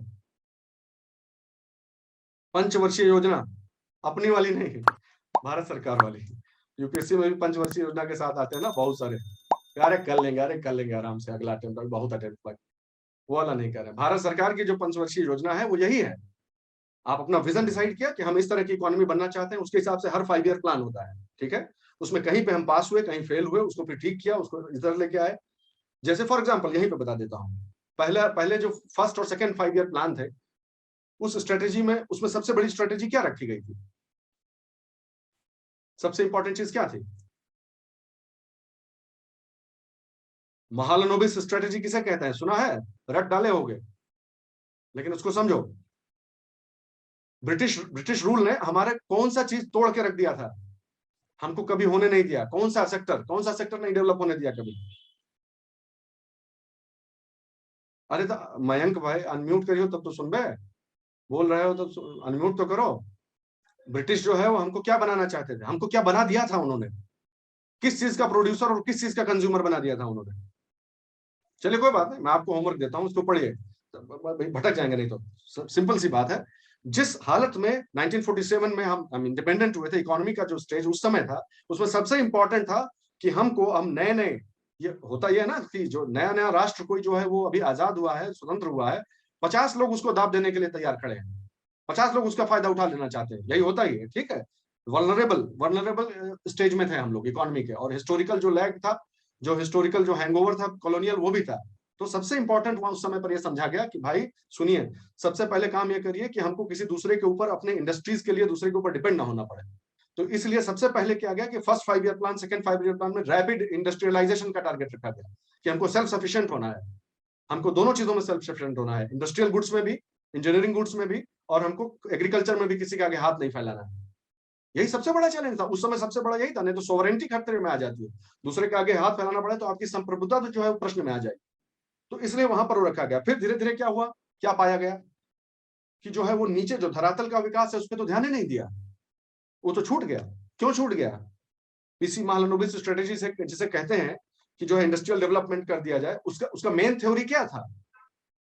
आप लोगों ने इकोनॉमी शायद ठीक से पढ़ी नहीं, कोई बात नहीं। मेन थ्योरी ये थी कि आप इंडस्ट्रियल सेंटर्स, इंडस्ट्रियल जो है सेक्टर को आप अच्छे से डेवलप कीजिए, और वो फोकल पॉइंट की तरह काम करेगा, ठीक है, वो फोकल पॉइंट की तरह काम करेगा। इस तरह से मैं आपको बना के दिखाता हूँ कि अगर यहाँ पर इंडस्ट्री हम लोग जब मान लीजिए सेटअप किए, स्क्रीन पर देखिएगा, यहाँ पर एक इंडस्ट्री लगा दी जाए इस जगह पे अच्छे से, एक एरिया में, मान लीजिए मेरा मेरा जो जिला है मान लीजिए वो बहराइच है, बहराइच में अगर इंडस्ट्री कहीं किसी जगह पर लगा दी जाए, तो फिर इंडस्ट्रियल जो सेक्टर है उसके डेवलप होने का ये कैरेक्टरिस्टिक और इनएविटेबल कंक्लूजन होंगे कि धीरे धीरे जो आसपास के जो एरिया है, ये चीज जो है वो ग्रोथ सेंटर की तरह काम करेगी। उनका मानना था, ये उनका मॉडल उस समय का था, सोच थी कि ये जो है ये ग्रोथ सेंटर की तरह काम करेगा, और धीरे धीरे जो डेवलपमेंट है वो फैलता जाएगा, और ऊपर के तबके से लेकर, ऊपर वाले स्ट्रेटम से लेकर नीचे वाले स्ट्रेटम तक इट विल ट्रिकल डाउन। इसे कहा गया ट्रिकल डाउन थ्योरी, कि डेवलपमेंट ट्रिकल डाउन कर जाएगा, जैसे पानी जो होता है ऊपर से बरसता है, पेड़ पर गिरता है, फिर धीरे धीरे चूके जमीन तक पहुंच जाता है। तो ये ट्रिकल डाउन कर जाएगा ये, लेकिन वो काम नहीं किया, क्योंकि ट्रिकल डाउन होने के लिए इंडस्ट्रियल सेक्टर से जो नीचे आने की जो प्रोसेस है उसमें एफिशिएंट सिस्टम्स होने चाहिए ना गवर्नमेंट के, कि कोई बीचे में न खा जाए, अमीर लोग उसे हड़प नहीं ले, वो फायदा कोई और नहीं ले जाए, गरीब तक पहुंचे, इसके लिए भी तो प्रॉपर स्ट्रक्चर होना चाहिए ना, प्रॉपर सिस्टम्स होने चाहिए। तब रियलाइज किया गया 2 साल बाद, दो 5 ईयर प्लान के बाद ये रियलाइज हुआ कि नहीं नहीं, तो खाली इंडस्ट्रियलाइजेशन से काम नहीं चलेगा, it did not trickle down, we have to think of something else. तो विजन चेंज करना पड़ा, प्लान चेंज करना पड़ा। हम पढ़ेंगे, बहुत अच्छे से पढ़ेंगे इस एस्पेक्ट को, डू नॉट वरी। आप मेरी बात समझ गए? उदाहरण देने का पर्पस ये था कि आप जाने कि ये जो विजन शब्द लिखा जा रहा है वो क्या है, प्लानिंग क्या है, ठीक है, एक उदाहरण देने के लिए। फिर धीरे अब आप जानते हैं कि अब आप, हम और आप, हर व्यक्ति इंक्लूसिव ग्रोथ की बात करता है, ह्यूमन डेवलपमेंट इंडेक्स की बात करता है। अब हम उस स्टेज पे भी पहुंच चुके हैं जब डेवलपमेंट भी हो जाता है दोस्तों, ठीक है, तब आदमी सोचना शुरू करता है क्वालिटी ऑफ लाइफ के बारे में, फुलफिलमेंट जिसे कहते हैं, कि ठीक है एक अच्छा सा फुलफिल्ड लाइफ भी तो जीना है। तब जाके नंबर आता है फुलफिलमेंट का, और फुलफिलमेंट में फिर ये कॉन्सेप्ट आता है कि डेवलपमेंट तो हो गया, लेकिन डेवलपमेंट सभी का हुआ कि नहीं, सबका साथ सबका विकास जिसे कहते हैं, ठीक, यानी जो जो सक्षम है वो भी आगे बढ़ रहा है, आपस में पीस और हार्मनी है, लोगों की आंखों में प्यार और चेहरे पर मुस्कान है, सबको साथ लेकर चला जा रहा है, कोई पीछे नहीं छूट रहा है, समाज के हर हिस्से को हमने साथ में जोड़ लिया है, समावेशी विकास, अच्छा ये तो बोलते हैं समावेशी वृद्धि और विकास, ठीक है, तो सबको समावेशित कर लिया है, इंक्लूड कर लिया है। ये चीजें आती हैं उसके बाद, ठीक है, डेवलपमेंट के बाद, कि इंक्लूसिव ग्रोथ होनी चाहिए, इक्विटी हो, सोशल जस्टिस हो, कोई कोई के दबंगई न कर ले, कोई किसी का जमीन न कब्जा ले, गरीब जो है वो असहाय न रह जाए, सस्टेनेबल डेवलपमेंट हो लेकिन वो ऐसा डेवलपमेंट हो, विकास हो, लेकिन उसका मूल्य जो है वो प्रकृति को न चुकाना पड़े, ठीक है, और वो उस दायरे में विकास हो जिससे उसे जो है प्रकृति के जो नैसर्गिक संसाधन है उनको पुनर्जीवित किया जा सके, उनको उनको रिसाइकल किया जा सके, उनको फिर से रिसरेक्ट किया जा सके। जब ये सब कॉन्सेप्ट आ जाते हैं तब कहा जाता है कि हाँ भाई, अब आप डेवलपमेंट ही नहीं, आप फुलफिलमेंट की तरफ, ये कंट्री, ये सोसाइटी फुलफिलमेंट के लेवल पे है। आप समझ गए बात? ये सब शब्द कहीं मिलेंगे नहीं आपको, ये जबरदस्ती के मैंने डाले हुए हैं, फुलफिलमेंट वगैरह, ये कोई थ्योरी नहीं है, ये गलत मुझे मत समझिएगा, मैं डिस्क्लेमर दे देता हूँ, ये थ्योरेटिकली आपको इकोनॉमिक्स की किसी बुक में नहीं मिलेगा, दिस इज माई अंडरस्टैंडिंग। और इसमें ऐसा नहीं है कि कुछ सवाल आ जाएगा तो ऑप्शन कहीं गलत हो गया, तो ये नहीं होगा, ये सिर्फ आपके समझने के लिए कि इस तरह से जो है ग्रोथ होती है ह्यूमन पॉपुलेशन, ह्यूमन सोसाइटी की, और इकोनॉमिक्स हर ग्रोथ के हर स्टेज पर जो क्वेश्चंस उठते हैं उसका आंसर देने के लिए इकोनॉमिक्स तैयार रहती है। मैं प्रिज्यूम कर रहा हूं कि आप लोग अभी तक कंफर्टेबल हैं और हम सही दिशा में जा रहे हैं, ठीक है। अब एग्जांपल ही दे देता हूं मैं आपको, रुकिए, ये बनाया है मैंने आपके लिए, और अगर दिख रहा हो ठीक से तो बताइएगा। हाँ, यही बस इतना ही रखते हैं अभी, ताकि इतना बड़ा रहे कि आपको दिखता रहे, मुझे लगता है दिख रहा होगा सभी को। बस ये आप इशारा कर दीजिए कि आप लोगों को वर्ड्स जो है पढ़ने में आ रहे हैं कि नहीं, that's all I am interested in. Avinash, शब्द दिखाई पड़ रहा है जो अंग्रेजी में लिखा है? नहीं दिखाई पड़ा, फोन में शायद थोड़ा दिक्कत हो, ठीक है कोई बात नहीं, अभी अभी ओवरव्यू समझ लीजिए, ध्यान से सुने मेरी बात को। अब हम उस स्टेज पे पहुंच गए हैं कि मानव का जो विकास है वो, समाज जो है वो अपने आकार को प्राप्त कर चुका है, ठीक है। इंडिया आज जिस पोजीशन में है, मान लीजिए समाज उस स्थिति में पहुंच चुका है, हम लोग वहां पहुंच चुके हैं, आज का ही उदाहरण ले लीजिए। उसी भारत में अर्थव्यवस्था का मतलब क्या, अर्थव्यवस्था जो पढ़ने जा रहे हो उसका मतलब क्या, उसका स्ट्रक्चर क्या है, उसका फंक्शन क्या है, उसका इवोल्यूशन कैसे हुआ है, ये हम समझने का प्रयास कर रहे हैं, ठीक। फर्स्ट हाफ में आपको भूमिका बता दी मैंने कि अर्थव्यवस्था का अर्थ क्या है, कैसे वो जो है समाज से जुड़ी हुई है, और वो हमारे किन प्रश्नों का उत्तर देती है। अब हम पढ़ रहे हैं कि अच्छा ये तो सब समझ गए, ठीक है, लेकिन आज इंडिया के पर्सपेक्टिव में जरा बताइए ना हमको कि हम ये सब क्या बात करें, इतना इतना सारा सब लोग बोलता रहता है, अलग अलग टर्म्स आते रहते हैं, हम एक बार एक ही झटके में समझा दीजिए ताकि जिंदगी भर हम भूले नहीं, ठीक है। लेट अस ट्राई, पता नहीं हो सकता है समझ में आ ही जाए, मैं कोशिश तो पूरी करूंगा कि आपको बुरी तरह से कंफ्यूज कर दूं, लेकिन हो सकता है एक दो को समझ में आ जाए, फिर भी ट्राई करते हैं, क्योंकि हम अब प्रोडक्शन और कंजम्पशन को समझते हैं और मार्केट भी समझते हैं, ये तीनों शब्दों को अच्छे से समझते हैं ना। तो अब आगे बढ़ते हैं, सीखने की कोशिश करते हैं। देखो भाई, सिंपल सी बात है कि डिमांड और सप्लाई अगर दो चीज आप समझते हैं, तो अब आप बताइए अपने हमरे तोरे घर में, हमारे मोहल्ले में अगर इसे देख लीजिए, डिमांड कौन करता है? परिवार, घर परिवार, हम लोग डिमांड करते हैं ना, और उसको जो जो जिस चीज की हमारे घर में डिमांड होती है उसके लिए हम मार्केट में जाते हैं, लेकिन उस मार्केट में उस डिमांड को फुलफिल कौन करता है? सप्लाई कौन करता है? कंपनी वंपनी जितना भी लोग है। अगर एग्रीकल्चर है तो किसान करता है, अगर कोई वैसे वाले सामान है तो कोई इंडस्ट्री करती है, लोटा बाल्टी थरिया जितना भी चीज है जो बनाता है बनाता है। तो उसको फर्म कह लेते हैं अभी, ठीक है, खाली समझने के लिए। जो लोग बना रहे हैं उनको फर्म कह लीजिए, यानी प्रोडक्शन के जो एजेंट्स हैं उनको फर्म कह लीजिए। ये यहाँ पे है, ठीक है, दाहिने साइड में। अरे ये ना समझ लेना, मिटवा ना देना, सारा पूरा का पूरा चौपट ना कर देना। ये ना समझ लेना इससे कि नॉर्थ ईस्ट में है ठीक है, अभी ज्योग्राफी वाला दिमाग ना लगाना। इसमें लोकेशन का कोई वो नहीं है, बस खाली एग्जाम्पल के लिए आपको बताया हुआ है कि एक हो गया सेक्टर पूरा फर्म्स, फर्म्स का सेक्टर हो गया जो प्रोडक्शन करते हैं। आपके बाएं जो येलो में दिया हुआ है वो है हाउस होल्ड, हम और आप, जो कि कंज्यूम करते हैं। तो प्रोडक्शन करने वाले और कंजम्पशन करने वाले दोनों रेडी हैं, लेकिन इस प्रोडक्शन को कंट्रोल कौन करता है? प्रोडक्शन को कौन कंट्रोल करता है कि क्या प्रोड्यूस होगा? अभी तक जो हमने पढ़ा है उसके आधार पर सोचिए। कुछ चीजों को हमने पढ़ा, जो कुछ चीजों को ये जो बिच्चे में है दिल्ली के पास, कुछ चीजों को ये कंट्रोल करते हैं, लेकिन बाकी चीजें ओपन है। मार्केट कंट्रोल करता है कि क्या प्रोड्यूस होगा और क्या नहीं होगा। मार्केट उसे उन्हें उन्हें डिसाइड करता है, ठीक है। वापस आते हैं। अभी अगर मैं निशान बनाता रहूंगा तो बहुत आगे दहकच्चरी हो जाएगी, तो इसको हटा देते हैं, ठीक है भाई। वापस सुनिए, फिर से मेरी बात को सुनिए और समझिए। ये वाला चित्र समझ लेंगे तो बहुत आसानी हो जाएगी आपको आगे, हमेशा के लिए, हम सभी को। तो हम समझ रहे हैं कि कोई भी कंट्री हो, इंडिया ही नहीं, कोई भी कंट्री सोसाइटी हो, उसमें एक प्रोडक्शन वाला सेक्टर होगा और एक कंजम्पशन वाला सेक्टर होगा। सिंपल सी बात है। हाँ, अंतर इस चीज का आ सकता है कि प्रोडक्शन सेंटर के डिसीजन मेकिंग पर अधिकार किसका है। जो प्रोडक्शन कर रहा है, भाई प्रोडक्शन से ही तो डिसाइड होगा आगे। अगर सरकार बीच में आ गई, चलो एक लाइन और ध्यान से सुनो और बताओ हमका कि समझ में आवा कि नहीं। ध्यान से सुनो हमारी बात।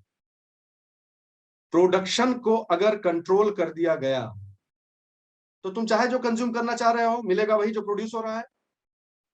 ठीक, क्लियर। तो हम बार बार प्रोडक्शन और कंजम्पशन नहीं बोलेंगे। ऑब्वियसली अगर प्रोडक्शन एक बार कंट्रोल हो गया तो तुम कंजम्पशन करते रहो, तुम मांगते रहो, मिलवा नहीं करेगा तुमको।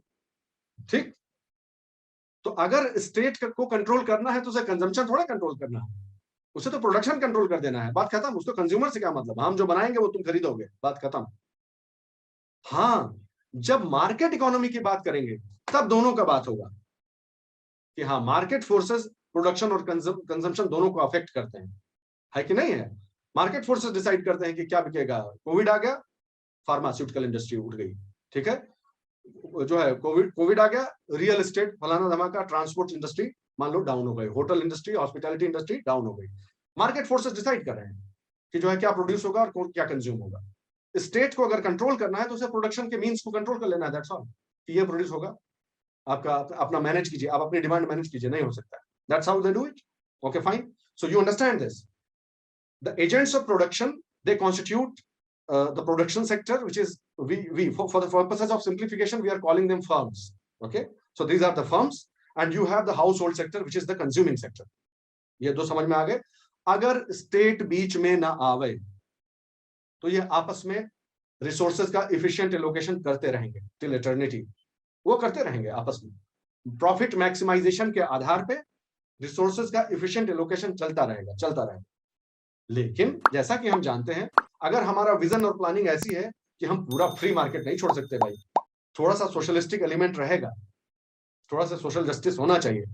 अगर आपका सोशो इकोनॉमिक जस्टिस का कॉन्सेप्ट है आपके विजन में, तो आप कहीं कहीं इंटरवीन करेंगे और करेक्टिव मेजर्स लेंगे कि नहीं, ये तो इस तरफ चला जा रहा है, वो कैपिटलिस्टिक हुआ जा रहा है, इसको ठीक करो, इसको ऐसे करो, वैसे करो, ये आपको करना पड़ेगा। तो तीसरा जो एजेंट आएगा बीच में वो आएगा स्टेट।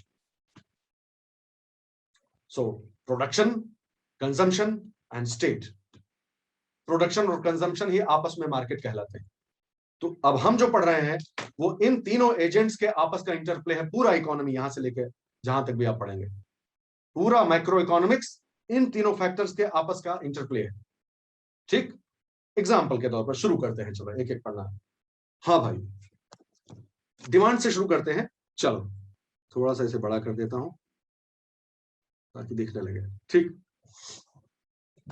हाउस होल्ड सेक्टर ने मोबाइल फोन की डिमांड की, मोबाइल फोन का डिमांड क्रिएट किया।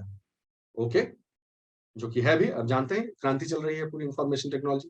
तो जो है मोबाइल कम्युनिकेशन टेक्नोलॉजी का जो है क्रांति चल रही है। तो मोबाइल फोन का डिमांड किया इन्होंने। सिग्नल कहां पहुंचा? मार्केट को। किसके मार्केट को? किन चीजों के मार्केट को? प्रोडक्ट मार्केट को। मार्केट दो होते हैं, दो तरह का मार्केट होगा ना। एक वो मार्केट जहां से ये सामान उठाएंगे, और एक वो मार्केट जो इनको सामान सप्लाई करने का कि लो बनाओ रॉ मटेरियल, उनको भी तो चाहिए, इंडस्ट्री को भी कहां से बनाएंगे वो। तो दो मार्केट हुए, साफ साफ समझ लीजिए, दो ही मार्केट हुआ। इन दोनों के बीच वो दो मार्केट एग्जिस्ट करते हैं, ठीक है। हाउस होल्ड सेक्टर की डिमांड पूरा करता है ये मार्केट, और फर्म्स की डिमांड पूरा करता है ये मार्केट। बहुत आसान। तो इसीलिए ऊपर वाले को प्रोडक्ट मार्केट कहते हैं, या आउटपुट मार्केट कह लो, चलो समझने के लिए आउटपुट मार्केट बोल दो, और इस वाले को इनपुट मार्केट बोल दो, नीचे वाले। आसान है कि नहीं है? एकदम सीधा सीधा ही तो बात, ठीक बात है, हाँ समझ में आ गया, चलो आगे बढ़ो। तो इन्होंने मोबाइल फोन की डिमांड क्रिएट की। मोबाइल फोन का जब यहाँ डिमांड क्रिएट किया है, मार्केट में सिग्नल हुआ, मतलब मोबाइल वाला सिग्नल नहीं, इकोनॉमिक सिग्नल हुआ कि इस चीज की डिमांड है, पीपल आर वांटिंग दिस। वो सिग्नल जो है वो प्राइस के रूप में होता है कि उसकी प्राइस बढ़ जाएगी, लोग चाहते हैं पैसा ज्यादा भी देने को तैयार है, इस तरह के सिग्नल्स आएंगे मार्केट में। वो सिग्नल ये कैच करेंगे, यहाँ लॉ बनाते हैं, मोबाइल फोन बनाते हैं, अचक के बनाते हैं, कोई दिक्कत नहीं, अच्छे से बना देते हैं। फर्म्स ने मोबाइल प्रोडक्शन शुरू किया। फर्म्स को क्या चाहिए होगा? बनाने के लिए रॉ मटेरियल चाहिए ना, और क्या चाहिए? लेबर चाहिए। फैक्ट्री है तो लेबर नहीं चाहिए, स्किल्ड मैन पावर चाहिए, इंजीनियर चाहिए, इलेक्ट्रॉनिक्स इंजीनियर चाहिए, ये सारी चीजें चाहिए। ये मिलता है इस मार्केट से इनको। कैपिटल, पैसा भी तो चाहिए। तो फैक्टर्स ऑफ प्रोडक्शन क्या होते हैं जी? उन्हें फैक्टर्स ऑफ प्रोडक्शन कहा जाता है। लैंड, लेबर, मनी, है ना, ये सब लगते हैं ना, इंफ्रास्ट्रक्चर हुआ, ये सब लगते हैं, तभी प्रोडक्शन पॉसिबल है। तो प्रोडक्शन के लिए इन्होंने यहां से सामान उठाया, ये गया सामान, ये जा रहा है सामान, ठीक है। मोबाइल के लिए सिल्क, ये फलाना चिप, ये वो प्लास्टिक, जो भी चीज चाहिए वो ले लिया इन्होंने। उसके बदले में इन्होंने पैसा पे कर दिया, उसके बदले में मार्केट को पैसा कर दिया।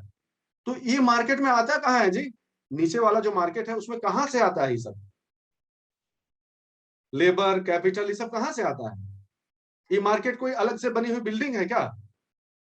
यही लोग तो है घूम घुमा के सब इसमें, हाउस होल्ड वाला हम ही। अरे हम ही आप है ना, हम में से इंजीनियर निकल रहा है, डॉक्टर निकल रहा है, हमारे में से ही सारी चीजें निकल रही ना।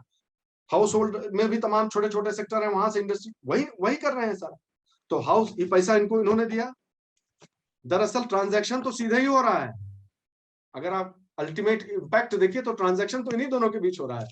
ये बना रहे हैं, ये कंज्यूम कर रहे हैं, और ये उसके लिए पैसा पे कर रहे हैं, यही हो रहा है ना। लेकिन हम इसको समझने के पर्पस के लिए खाली अभी देख रहे हैं कि एक मार्केट प्लेस भी है बीच में, ठीक, जिसे रिसोर्स मार्केट कहा जाता है। तो एक तरफ जो भी प्रोड्यूस हुआ है वो हाउस होल्ड सेक्टर कंज्यूम कर लेता है प्रोडक्ट मार्केट के थ्रू, और इंडस्ट्रीज को जिन रॉ मटेरियल और इनपुट्स की जरूरत है वो हाउस होल्ड सेक्टर प्रोवाइड करता है रिसोर्स मार्केट के थ्रू। सिंपल है, एकदम आसान, और पैसे का आदान प्रदान हो जाता है जो भी होना है, ठीक है। प्राइस जो जो कॉस्ट है वो मीट कर जाती है, ठीक है। अब यहां तक तो ठीक है, ये तो समझ गए, तो बहुत आसान है, बस यही इकोनॉमी है? नहीं, ध्यान से सुने बात को। अब कैसे कैसे चीजें काम करती हैं? बीच में आती है गवर्नमेंट, ठीक है। लेट अस सी कि गवर्नमेंट का रोल क्या है, गवर्नमेंट का क्या क्या रोल है। तो या पहले एक चीज और बता देता हूं आप, तब आप करिए। तो इस साइकिल को अब मैं ध्यान से एक ही झटके में इस साइकिल को बोलने जा रहा हूं, और आप ध्यान से सुनेंगे, ठीक है। एक ही बार में बोलेंगे और आप इसे ध्यान से सुनिएगा। इरेज ही नहीं हो रहा है, कुछ हैंग हो गया है, कोई बात नहीं, मैं रेड पेन ले लेता हूं और फिर आप ध्यान से सुनिए। मोबाइल फोन्स की डिमांड क्रिएट की हाउस होल्ड सेक्टर ने, जिसे सप्लाई किया फर्म्स ने। प्रोडक्ट मार्केट में से मोबाइल आया हाउस होल्ड के पास, उसके बदले में हाउस होल्ड ने दिया पैसा, पैसा रेवेन्यू बन के, ये देखिए रेवेन्यू बन के पैसा चला गया इनके पास।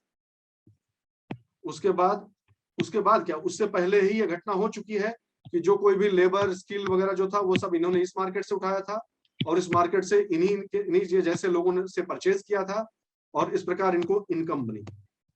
तो यहां से इनकम ली और यहाँ स्पेंड कर दी, बात खत्म। ऐसे ही तो साइकिल चलती है, तो सर्कुलर फ्लो हो गया ना। हाउस होल्ड सेक्टर इनकम ऐसे पा गया और एक्सपेंड कर लिया जो भी चीज की जरूरत है। तो मानो कि 100 रुपया इनकम हुई दोस्त, टोटल है सब मिला के 100 रुपया। ये एक घर की बात नहीं हो रही है, सैकड़ों हजारों लाखों घरों की बात हो रही है। ये मत सोचना कि जो है कि जब तो फिर मोबाइल में सारा पैसा चला गया, नहीं नहीं नहीं, ऐसे मत समझिएगा, एक यूनिट एग्जांपल नहीं है। तो माना कि टोटल हाउस होल्ड लोगों की जो इनकम थी वो 100 रुपया थी, ठीक। उस 100 रुपए का क्या होगा जरा बताओ तो जरा हमको ठीक से। हमारे तुम्हारे घर में 100 रुपए का क्या होता है बताओ जरा। हमारे आपके घर में 100 रुपया टोटल आता है, उसका क्या क्या डेस्टिनेशन होता है? सोच के बताइए भाई, सोच के देखिए, आप बताइए क्या, बस सोचते रहिए, मैं आपको आगे से लीड करता रहता हूँ। क्या होता है उसका? अगर मान लो 100 रुपया आवा है अपने पास, 100 रुपया आया है, ये 100 रुपए में सबसे पहले क्या होगा भाई कि वही वही वही चीज लग जाएगी फिर से सही रूल। अगर आप अगर चीजों को समझ पाए, सबसे पहले सर्वाइवल, सर्वाइवल वाली चीजों में खर्चा हो जाएगा पहले। हाँ, तो खाना पानी में मान लो चलो 20 रुपया खर्च होगा, होमा बचा 80। 80 में से फिर खाना पहनना मान लो हो गया, फिर फीस उस एजुकेशन हेल्थ। तो जब हेल्थ एजुकेशन वगैरह का ये हो गया, ठीक है, हेल्थ एजुकेशन तो ग्रोथ और डेवलपमेंट की बात हो गई, बाकी खर्चा ग्रोथ और डेवलपमेंट पे हो गया, ठीक है। फिर क्या थोड़ा बहुत फुलफिलमेंट पे हो जाएगा कि सिनेमा देख आते हैं, चलो नौटंकी देख आते हैं, हम लोग जाते थे, कुटाई होता था हमारा रात में जो है नहर पार करके, तो इंटरटेनमेंट हुआ, वेल बीइंग हुआ, उसके लिए आप खर्चा कर रहे हैं, एक दूसरे की मदद कर रहे हैं, सोसाइटी में एक दूसरे का हेल्प कर रहे हैं, तो इस पर आप करें, तो कुल मिलाकर उस पर खर्चा कर दिए। मतलब चलो मानो कि 30 रुपया बचा, आखिर में 30 रुपया बचा, तो हमारे जैसे लोग जो है उस पर आंख लगाए हुए हैं, इनकम टैक्स डिपार्टमेंट की, अरे टैक्स नहीं भरे भाई आप, टैक्स हुआ तो रह ही गया, तो बोले ले जाओ वहू ले जाओ दादा। तो मान लो इसमें में से 10 रुपया टैक्स ले गया कोई, जस्ट ऐसे एग्जाम्पल, इंपेरिकल एग्जाम्पल, 10 रुपया टैक्स लेके चला गया वो, अब बचा 20 रुपया, ये 20 रुपया है सेविंग, ठीक, यही 20 रुपया बचत कहते हैं जिसे। तो हाउस होल्ड सेक्टर की बचत हो गई 20 रुपया, ठीक है। आज एग्जाम्पल लो कि अभी इस समय जब हम बात कर रहे हैं तो पूरे इंडिया में जितना भी हाउस होल्ड सेक्टर है उसकी सेविंग टैक्स वैक्स पे करने के बाद, और कितने तरह के एक्सपेंडिचर देख रहे हो आप अभी तक? ज्यादातर कंजम्पशन एक्सपेंडिचर है, गजेड़ी यार किसके खाए पिए और किसके, यानी खा पी के खत्म कर दिया उस टाइप का है, गए जो कुछ नहीं पाए तो गोलगप्पा हो रहा है, तो वो खत्म हो गया, पैसा सारा खत्म हो गया, ठीक है। अब टैक्स भी चला गया, चला गया, अब जो 20 रुपया बचा, अब उसकी डेस्टिनी क्या है, ये हमारा क्वेश्चन है। उस 20 रुपए की डेस्टिनी हमारे आपके हाथ में क्या है? अगर हम वेल इन्फॉर्म्ड हैं, कॉन्शियस है अपने डिसीजंस को लेकर, चॉइसेस को लेकर, चॉइस की बात आ गई देखो फिर से, उसका भी वही डेस्टिनेशन हो सकता है। आप चाहो तो वहू का उड़ाए दो, आप चाहें तो उसको भी you can turn it into consumption expenditure and it will vanish, और you can invest it somewhere, और you can keep it with yourself as cash. तीन पॉसिबिलिटीज। तो either this can be your savings kept in your hands, or it can be consumption expenditure again, or it can be investment expenditure. अच्छा, अब मैं सरकार में हूं, मान लो हम और तुम सरकार में हैं, और हम डिमांड सप्लाई का मैटर समझते हैं, आज नहीं तो कल आप आएंगे ही सरकार में, मैं खुद खुले हाथों से आपका स्वागत करूंगा। अब हम चाहते हैं कि पॉलिसी बनाई जाए, गेम खेला जाए, हम जिसको जानते भी नहीं है। अभी हमने क्या नियम पढ़ा था, एक तो इंसेंटिव वाला, क्या पढ़ा था कि अगर किसी को लालच दिया जाए तो उसका निर्णय बदला जा सकता है, यही ना। तो लोग गेम खेलता है, अब गेम गेम क्या खेलता है, मतलब पॉलिसी सरकार को बनानी है हमको आपको। हम चाहते हैं, कोविड की वजह से सन्नाटा हो चुका है पूरा, सब इंडस्ट्रीज लो हैं, कुछ डिमांड नहीं बढ़ रहा, कुछ हो ही नहीं रहा है, सब बर्बादी एकदम, सब साथ है, मार्केट में पैसा ही नहीं है लोगों के पास, जिनके पास पैसा है वो डरे हुए बैठे हैं कि हम क्यों लगाएं, कहीं फंस जाएगा पैसा रियल एस्टेट में तो क्या होगा। सब लोग अपनी सेविंग को कैश के रूप में लेके बैठे हुए हैं, ठीक, ओके। गवर्नमेंट को क्या करना है कि गवर्नमेंट अगर एक्सपेंडिचर करेगी, सबसे बड़ी दिक्कत क्या है कि गवर्नमेंट अगर एक्सपेंडिचर खुद करने पे आ जाए, मार्केट में पैसा कहां से आएगा जी? जिस मार्केट की हम बात कर रहे हैं उसमें मनी अगर सप्लाई करना है तो कहां से आएगा? आरबीआई नया नोट छाप दे, तो उससे भी डेंजरस कोई चीज हो सकती है क्या? इन्फ्लेशन का नाम सुना है, समझ गए हो? तो वो तो सबसे सबसे सही तरीका में से है नहीं कि नया नोट छाप दीजिए, हो that's not a way to handle economy. तो फिर क्या करोगे कि एग्जिस्टिंग मनी ही जो है उसी को मोबिलाइज किया जाए, जो पैसा ऑलरेडी सिस्टम में है उसी का दाहिने बाएं हेर फेर कुछ करना पड़ेगा। तो पैसा किसके पास है? सरकार के पास है। हाउस होल्ड सेक्टर के अभी तो देखा ना, 20 रुपया किसके पास है? 20 रुपया हाउस होल्ड सेक्टर के पास है ना। सरकार भी स्पेंड कर सकती है, ऐसा नहीं है, गवर्नमेंट भी स्पेंडिंग कर सकती है, लेकिन उसका भी दिक्कत क्या है? गवर्नमेंट स्पेंडिंग से भी इन्फ्लेशन का एक खतरा रहेगा, और क्या रहेगा, मनी सप्लाई एक्स्ट्रा हो गई ना, और क्या दिक्कत रहेगी कि वैसे ही डेफिसिट फाइनेंसिंग हो रही है, खर्चा वैसे ही ज्यादा है सरकार का इनकम से, तो फिजिकल डेफिसिट, चलो अभी नहीं बोलते हैं, कहने का मतलब घाटा बढ़ेगा, पैसा और खर्चा करवा रहे हैं सरकार से आप, एक तो वैसे ही इकोनॉमी डल है, लेकिन आप ऐसे सोचिए रेशनल माइंड से भाई कि ये पैसा तुम जेबुआ में रख के क्या करोगे? डरे डरे हुए हो इसीलिए तो दबाए बैठे हो, नहीं तो नॉर्मल कोर्स में कहीं लगाते। तो हम तुम्हें इंसेंटिव देके लगवा देंगे पैसा। ध्यान से सुनिए, सारे नियम जो है कैसे अप्लाई होते हैं। तो गवर्नमेंट मैं खुद इसका शिकार नहीं कहूंगा, बेनिफिशियरी हूँ। सेंट्रल गवर्नमेंट एम्प्लॉयज के लिए अभी 31 मार्च को जो खत्म हुई स्कीम आई थी कि इस दौरान सेंट्रल गवर्नमेंट वाले अपने फलाना फलाना के बदले में अगर इलेक्ट्रॉनिक्स आइटम खरीदेंगे या कोई आइटम ऐसा खरीदेंगे तो उनको जीएसटी माफ कर दिया जाएगा। ठीक, इंसेंटिव कि अगर आप खरीदते हैं जीएसटी माफ हो जाएगा। तो हम टेलीविजन ले आए, फ्रिज ले आए, फलाना फलाना फलाना 4-5 चीज हम एसी ले खरीद लाए और जीएसटी हमको माफ हो गया। 2,90,000 रुपए का चेक हमने दे दिया। ये 2,90,000 रुपए का चेक जो है कहाँ गया? ये हमारा सेविंग था ना, हमारे बैंक में था, सेविंग था ना, ले गया ना, मार्केट में ले गया पैसा। तो देखा इंसेंटिव्स कैसे, इंसेंटिव्स दे देने से जो है सरकार जो है वो डिमांड और सप्लाई और मनी के सप्लाई को जो है वो कंट्रोल कर सकती है। Just an example. तो अब वापस उसी पे जाओ, ये देखिए, अब समझिए इस बात को। तो जो हाउस होल्ड सेक्टर है एक तरफ एक्सपेंडिचर करता है कंजम्पशन करने के बदले में, दूसरी तरफ जो भी वो सप्लाई करता है रिसोर्स मार्केट में उससे इनकम होती है उसकी। उन दोनों का जो अंतर होता है वो ज्यादातर तो स्पेंड हो जाता है, खर्चा हो जाता है खाने पीने, सर्वाइवल, ग्रोथ, डेवलपमेंट में। जो बचता है वो सेविंग्स हुआ। टैक्स भी तो चला गया, ये देखो टैक्स भी चला गया। अब जो बचा वो सेविंग्स हुई। ये सेविंग्स इन्हें कहते हैं प्राइवेट सेविंग्स या हाउस होल्ड सेविंग्स। समझ गए? तो मानो कि ये स्कीम नहीं आई थी, मानो कि स्कीम नहीं आई थी और सब ठीक हो गया कोविड से रिकवर, यानी मानो कि अब का टाइम आ गया और अब हम जानते हैं कि शेयर बाजार में उछाल आ रहा है, सब जगह अच्छा हो रहा है, ये हो रहा है। तब इस सेविंग का मैं क्या करूंगा? अभी दबाए बैठा रहूंगा? मेरा डर जा चुका है, मेरी एप्रीहेंशंस जा चुकी हैं। Now I would like to, और मैं मेरा सब एक्सपेंडिचर पूरा हो चुका है, सर्वाइवल भर का हो गया, ग्रोथ डेवलपमेंट का हो गया, हेल्थ एजुकेशन हो गया, अब पैसा फिर भी बचा है, तो मैं क्या करूंगा? उसे इन्वेस्ट करूंगा। अब मैं now I will invest. And what is my incentive?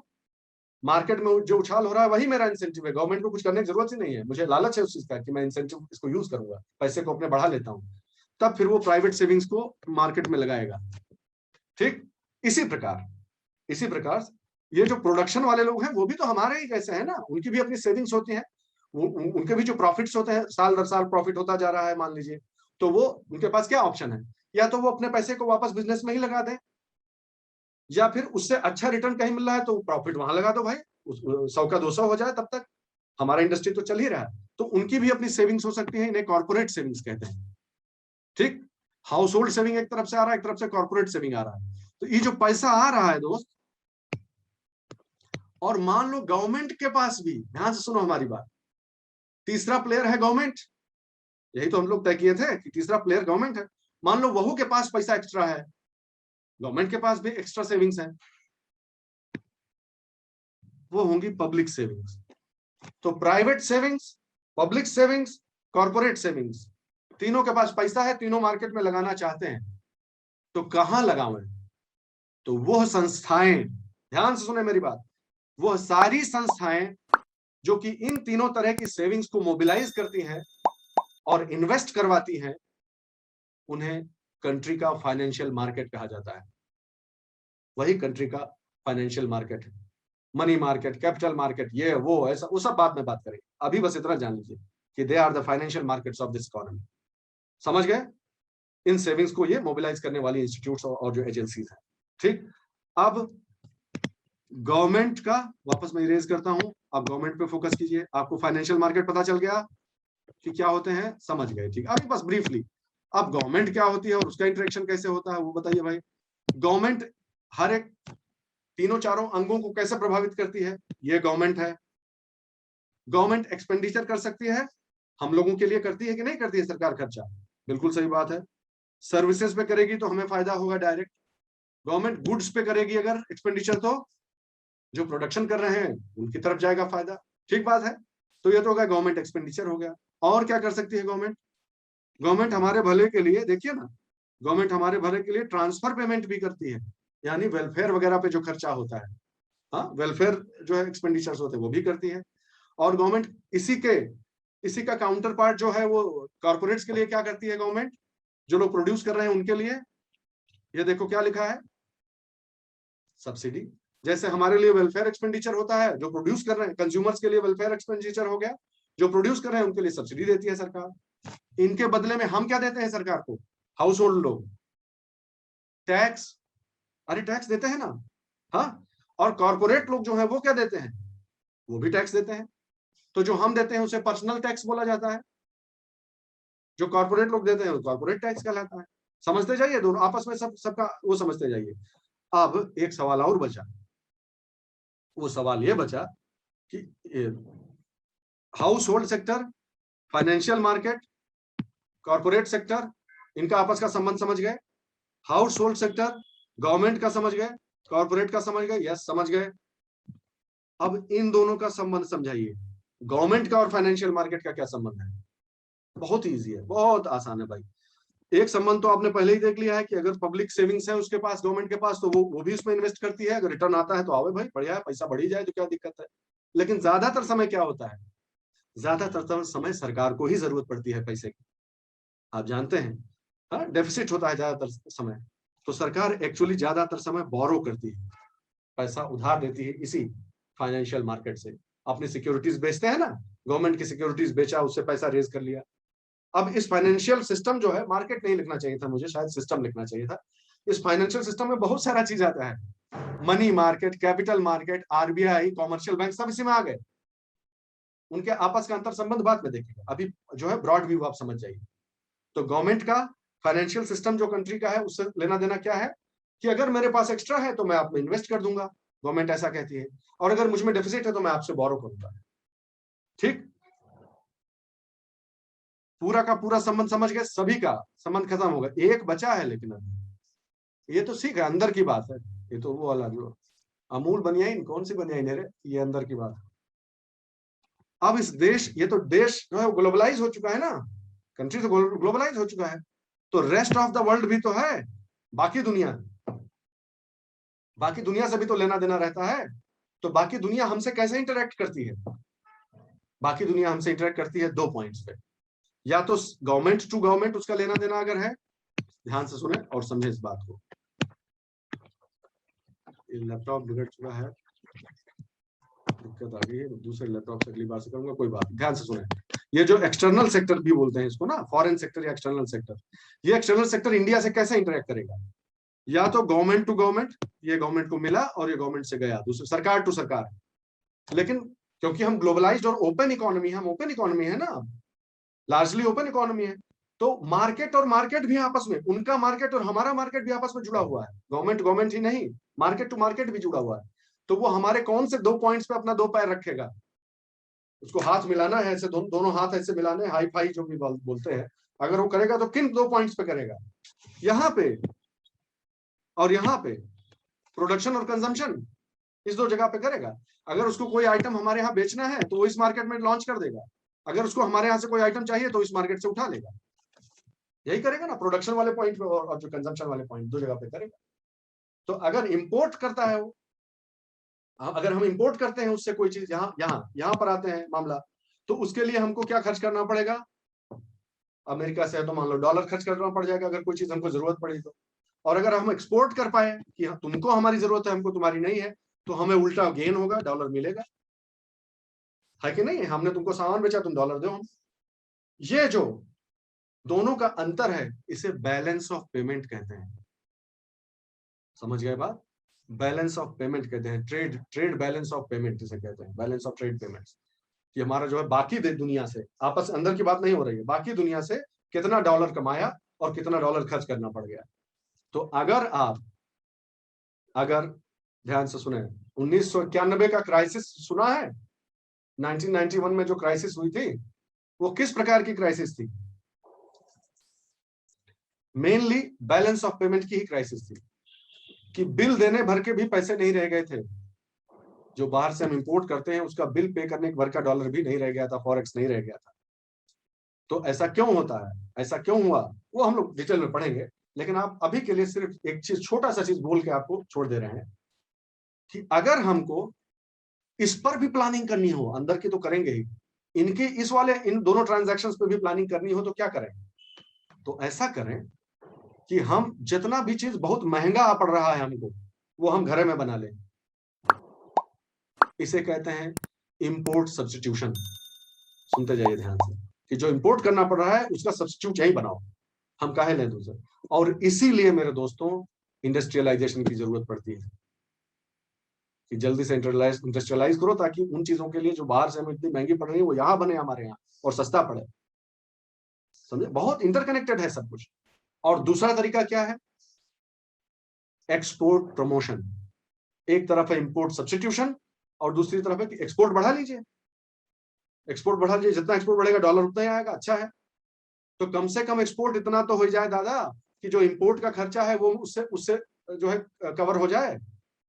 यही यही हमारी कोशिश रहनी चाहिए कि नहीं, कि हम इतना एक्सपोर्ट कर सकें कि इतना डॉलर आ जाए कि जो इंपोर्ट के लिए खरीदना है वो उसका बिल पे कर सकें, नहीं तो घर से जाएगा। समझ गए बात? तो इंपोर्ट सब्स्टिट्यूशन और एक्सपोर्ट प्रमोशन, ये दो स्ट्रेटेजीज अलग अलग। इन पर किस 5 ईयर प्लान में ध्यान दिया गया, किस पर नहीं दिया गया, कब रियलाइज हुआ, कब इसे ठीक किया गया, ये हम 5 ईयर प्लान में पढ़ेंगे। अब इसके लिए इतना ही समझ लीजिए। अब मैं आपसे दूसरा सवाल पूछता हूँ, बाहर वाला निपटा के आ गए? बाहर वाला निपटा के आ गए ना? अब मैं आपको एक चैलेंज देता हूं और आप मुझे बताइए, तब समझ में आएगा कि इकोनॉमिक समझ में आ रहा है कि नहीं, ऐसे ही झूठे बकते चला जा रहा हूं मैं। इस मार्केट में सरकार को जनरली इंटरफेयर करने की जरूरत नहीं है, ये हम तय कर चुके हैं। ठीक है भाई, हमारी सरकार को कोई जरूरत नहीं है। ओपन इकोनॉमी है, फ्री इकोनॉमी है, चल रहा है, कैपिटलिस्ट मार्केट फोर्सेस अच्छे से काम कर रहे हैं। लेकिन अचानक अचानक गवर्नमेंट को लगता है कि अरे भाई बहुत ज्यादा महंगाई बढ़ती जा रही है, ये लोग इन्फ्लेशन बढ़ता जा रहा है, इन्फ्लेशन बढ़ता जा रहा है, और लोगों के पास इतना ज्यादा पैसा है कि बहुत सारे पैसा वाले लोग बहुत कम चीजों के पीछे दौड़ रहे हैं, और क्योंकि उसके सप्लाई कम है तो इसलिए डिमांड इतनी ज्यादा है, तो प्राइस का कंट्रोल ही नहीं हो पा रहा है। तो कुछ ऐसा करो कि लोगों के पास पैसा कम रह जाए, control the supply of money in this market. तो क्या करोगे? बताओ बताओ, हम क्या करें? और ये याद रखना, आप ध्यान से सुनिए मेरी बात, सभी लोग, all those who are participating please understand. यह चित्र दिमाग में बैठा लीजिए, अपने फोन में कहीं लेकर रख लीजिए। जैसे ही कोई न्यूज पढ़िए, आप किसी भी तरह की न्यूज हो इकोनॉमी की, आपको यह पता लगाना है कि ये कौन से तीर को प्रभावित कर रही है। जितने तीर लगे हैं इधर उधर के, उसमें कौन से वाले तीर से संबंधित है ये न्यूज जो मैं पढ़ रहा हूं। याद रखना इस चीज को। Monetary policy, physical policy, RBI, commercial bank, CRR, cash reserve ratio, liquidity ratio, SLR जिसे बोलते हैं, स्टैट्यूटरी लिक्विडिटी रेशियो, फलाना कर दिया गवर्नमेंट ने, आउटराइट परचेज मार्केट में आ गई, गवर्नमेंट सिक्योरिटीज खरीदने लगी। जो भी हो रही है घटना, जो भी न्यूज आइटम बने, वो इनमें से कौन से एरो को प्रभावित कर रही है, ये आपको हमेशा जानना। और इसी के थ्रू हम पढ़ेंगे पूरी इकोनॉमी, हम इस मैप के थ्रू पढ़ेंगे कि कौन सी जगह पर क्या हो रहा है। तो मैं आपसे अभी सिर्फ आप ऐसे ही मजे मजे से सवाल पूछ रहा हूँ, अभी तो हमने पढ़ा ही नहीं, लेकिन कॉमन सेंस से बताइए कि मार्केट में मनी का सप्लाई कम करना है, कम करना है, तो क्या करना चाहिए? हाउस होल्ड सेक्टर को डरा देना चाहिए तो वो इन्वेस्ट नहीं करेगा, सिंपल सी वजह से हम डरे हुए थे कोविड में। वो पॉलिसी थोड़ा होनी चाहिए कि डरा देते हैं लोग, नहीं, उससे नुकसान ज्यादा होगा, उससे नुकसान ज्यादा होगा, है ना? क्या करें? अच्छा, इस पर एग्री करते हो सब लोग कि हमको कुछ ऐसा करना है कि लोग जो है सेविंग्स को जो है वो जो है मार्केट में ना डालें, बल्कि कहीं फिक्स्ड डिपॉजिट डिपॉजिट कर दें, कहीं इन्वेस्ट कर दें। मानते हो कि पैसा लोगों के हाथ में फालतू ना रह जाएगा तो इन्फ्लेशन कंट्रोल हो जाएगी? मानते हो? तो पैसा फालतू ना रह जाए लोगों के हाथ में, इसके लिए क्या करना चाहिए हमें? एफडी का इंटरेस्ट रेट बढ़ा दे तो? ऐसे ही खाली पूछ रहे हैं। एफडी का इंटरेस्ट रेट अगर बढ़ा दे तो लोग लालच में आएगा, पैसा जो है बैंक में जमा कर देगा, मार्केट से पैसा उड़ जाएगा कि नहीं उड़ जाएगा? खाली एक एग्जांपल बताया हमने, ठीक। और उल्टा बोल, आप दूसरा दूसरे नजरिए से देखो, आरबीआई और बाकी बैंक्स के बीच क्या संबंध है मालूम है? ये मालूम है कि बाकी बैंक लोगों को आरबीआई के पास कुछ पैसा रखना जरूरी है। कैश रिजर्व रेशियो सुने हो कभी? सीआरआर वगैरह इस सब टाइप का सुने हो? तो अगर आरबीआई बैंक लोगों को लालच दे दे कि सुनो सुनो, हम तुमको ज्यादा ज्यादा देंगे इंटरेस्ट, जमा और रख लो पैसा, और रख लो अपने पास पैसा, हम इंटरेस्ट ज्यादा देंगे। तो अगर ये रेट बढ़ा दे तो सारे बैंक जो है वो लेंडिंग लेंडिंग करना बंद कर देंगे, कम कर देंगे, लोगों को पैसा देने के बजाय आरबीआई के पास रख देंगे कि नहीं रख देंगे? ये बताओ, मनी सप्लाई कम हो जाएगा।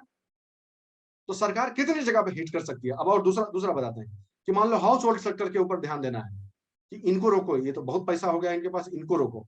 टैक्स बढ़ा दें, टैक्स बढ़ा दें तो सेविंग्स कम हो जाएगा, समझ रहे हो मेरी बात? तो गवर्नमेंट कितने तरह से टच कर सकती है इस एक एस्पेक्ट को, और फिर ये तय किया जाता है कि इसमें सबसे सही तरीका क्या है जो मार्केट को सबसे कम नुकसान करे।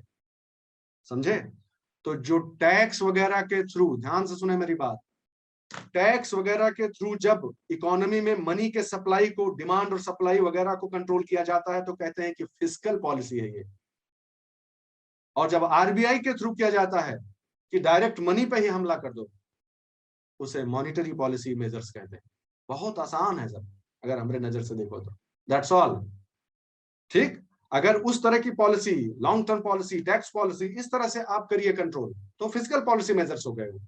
और अगर मनी का सप्लाई को कंट्रोल डायरेक्टली करिए तो वो मॉनिटरी पॉलिसी टूल्स कहलाते हैं, आरबीआई के थ्रू करिए तो। ठीक?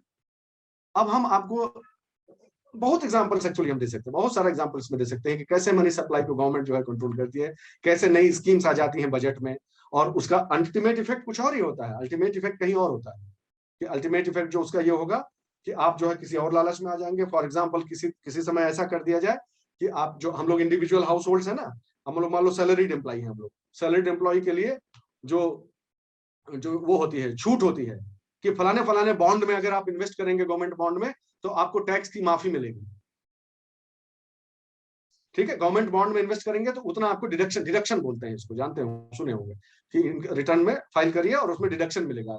तो डिडक्शन क्या, किस तरह का टूल है?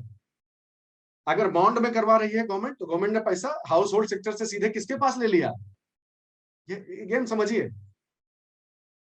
देखिए मैं बना के दिखा रहा हूं आपको। गवर्नमेंट ने, आप चित्र की तरफ ध्यान से देखिएगा, गवर्नमेंट ने कहा कि हम तुम्हें बॉन्ड इशू कर रहे हैं, तुम हमारे में लगा दो, उतने पे टैक्स की माफी रहेगी। इंटरेस्ट तो कमाओगे ही, जो इंटरेस्ट इस बॉन्ड में जो पैसा लगा रहे हो उस पर इंटरेस्ट तो तुमको मिलबे करेगा, लेकिन तुम टैक्स, इस इतने अमाउंट का टैक्स भी माफ रहेगा तुम्हें, इस पे 30% का फायदा मिलेगा। तो सब लोग भड़बड़ा के लगा देगा, भाई ये तो डबल डबल बेनिफिट हो रहा है ना? तो इसका सेविंग्स कहाँ गया? सारा गवर्नमेंट के पास डायरेक्ट चला गया, इस मार्केट में भी नहीं जाने दिया ना उसने। हाँ, गवर्नमेंट ने डायरेक्ट पैसा ले लिया। कहने का अर्थ है कि there are n number of interventions possible by the government. Government बहुत सारे पॉलिसी मेजर से, फिजिकल मेजर से, मॉनिटरी मेजर से, डायरेक्ट आउटराइट परचेज करके, मान लो गवर्नमेंट को जो है सप्लाई कम करनी है। एक और एग्जांपल देता हूं लास्ट।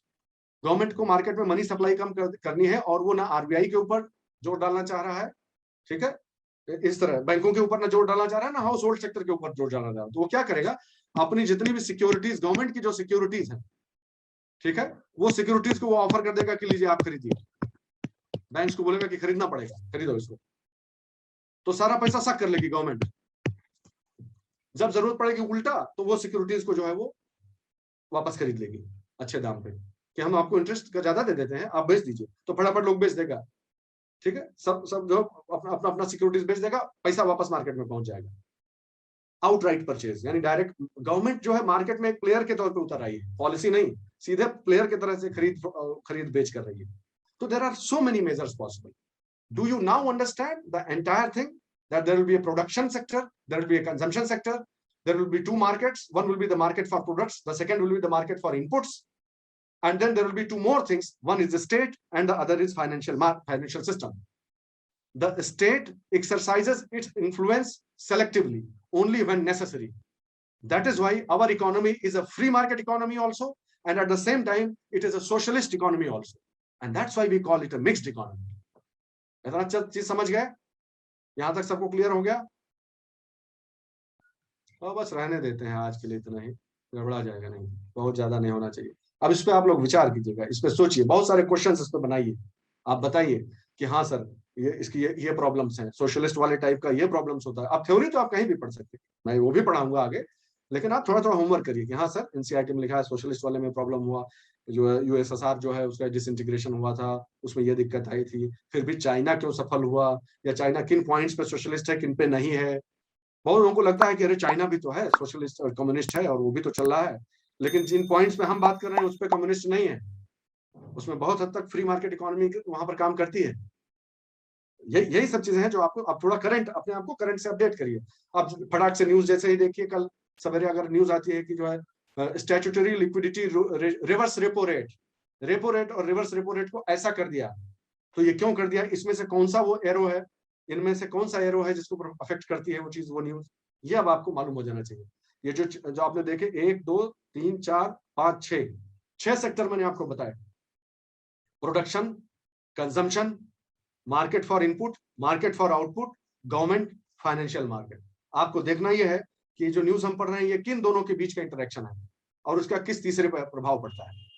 अगर आप इस तरह का एनालिसिस कर ले जाएंगे एकदम क्रिस्टल क्लियर रहेगा। आपको मैं बताता हूँ, इकोनॉमी बहुत एक्चुअली बहुत लॉजिकल है, एक्चुअली साइंस है। If you ask me, economy is actually a social science, और सारा चीज साइंटिफिक लॉजिक और उसी पर आधारित है। मेरा अनुभव तो यही रहा। इकोनॉमी बहुत, मैं एग्जांपल देता हूं आपको एक क्लास, और इंटरेस्टिंग भी आपको लगेगा। इंसेंटिव्स का एग्जांपल देता हूं। मैं आपको कल्पना करने के लिए कहता हूं कि आप कल्पना कीजिए कि पावर सब्सिडी समझते हैं? पावर सब्सिडी, बिजली में सब्सिडी, कि जो किसान है या जो है उनको जो है सस्ते में बिजली दे देना, ऐसा समझ लीजिए कि सब्सिडाइज कर देती है गवर्नमेंट, कि सस्ते रेट पे बिजली दे सकती है। अगर मैं आपको कनेक्ट करें, ये इंसेंटिव है कि नहीं है? एक इंसेंटिव है।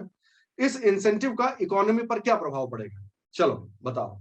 आदित्य से शुरू करते हैं। आदित्य जो हमारे साथी हैं, पहला इफेक्ट क्या होगा? प्रोडक्शन किसान को प्रोडक्शन मान लीजिए अभी, ठीक है, तो उसके लिए हमने बिजली सस्ती कर दी, यानी उसके लिए एक इनपुट को हमने सस्ता कर दिया। हाँ, तो किसान के लिए एक इनपुट सस्ता किया। अब बताओ आदित्य, एडी बता क्या होगा? पहला इफेक्ट इसका क्या होगा? अभी अनम्यूट कर, you will have to unmute yourself. कोई का भी नंबर आए से कहते तैयार रहो, जो लोग लुंगी बनियान पहने पड़े हो तैयार रहो, बताता हूँ। There is some problem. अच्छा, इज इट सो कि I have to unmute you? Maybe just a minute. हो सकता है वहां से वो हटा दिया गया हो। Yes, sir. Yes, sir. Yes, please. Now, carry on. Yes, sir. Yes. Thank you, sir. Good evening, sir. Good evening. Sir, अगर गवर्नमेंट सब्सिडी प्रोवाइड करता है तो इट मींस गवर्नमेंट इंसेंटिव दे रहा है, तो Okay. उससे क्या होगा कि पावर जनरेशन के लिए ज़्यादा इंसेंटिव मिलेगा और ज़्यादा पावर जनरेशन होगा सर, एंड लोगों को भी फिर ध्यान से सुनो मेरी बात को, आप क्वेश्चन को ध्यान से सुनना है डी। जी सर। कि पावर को अगर सब्सिडाइज कर दे सरकार, कि किसान को जो चीज 100 रुपए में पड़नी थी वो 50 रुपए में पड़ रही है, उसका किसान पर क्या प्रभाव होगा? पहला सर, किसान की जो कॉस्ट ऑफ प्रोडक्शन है वो कम हो जाएगा सर। कॉस्ट ऑफ प्रोडक्शन कम होगा, उससे क्या होगा? अब आप सब लोग ध्यान से सुनिए, मैं और आदित्य आपस में बहस कर रहे हैं, सब लोग ध्यान से सुनिएगा, उससे आपको पता चल जाएगा कि कैसे उसको लॉजिकल कंक्लूजन तक ले जाया जाता है। उससे क्या होगा सर? कॉस्ट ऑफ प्रोडक्शन कम होगा, जिससे वो मार्केट में थोड़ा कम रेट पे अपना मार्जिन कम रख के सेल कर पाएगा सर। ये मार्जिन उससे सही क्या रहेगा होगा? तो वो कम होगा सर। तो जो भी हाउसहोल्ड पर्संस है, दे मतलब कंज्यूमर्स है, जो yes, consumers would be able to buy the same quantity for in less money sir, so their savings will increase sir. Right. तो उससे क्या होगा कि सारा चीज बिक जाएगा ना, डिमांड में रहेगी चीज और बिक जाएगी, प्रोहिबिटिव प्राइसिंग नहीं रहेगी। किसान के ऊपर उसका क्या प्रभाव पड़ेगा? चलो ये हो गया। फिर किसान के ऊपर क्या प्रभाव पड़ेगा? प्रॉफिटेबिलिटी, किसान का प्रॉफिटेबिलिटी इंक्रीज होगा सर, और उसका जो इंक्रीज हो जाएगा। उससे क्या होगा? प्रोडक्ट है वो ज्यादा सेल हो जाएगा सर। प्रॉफिटेबिलिटी अगर हो गई किसान, तो उसके हाथ में पैसा रहेगा सर, उसके पास सेविंग्स रहेगी, तो वो और प्रोडक्शन कर पाएगा उसके हाथ में, वो और प्रोडक्शन कर पाएगा।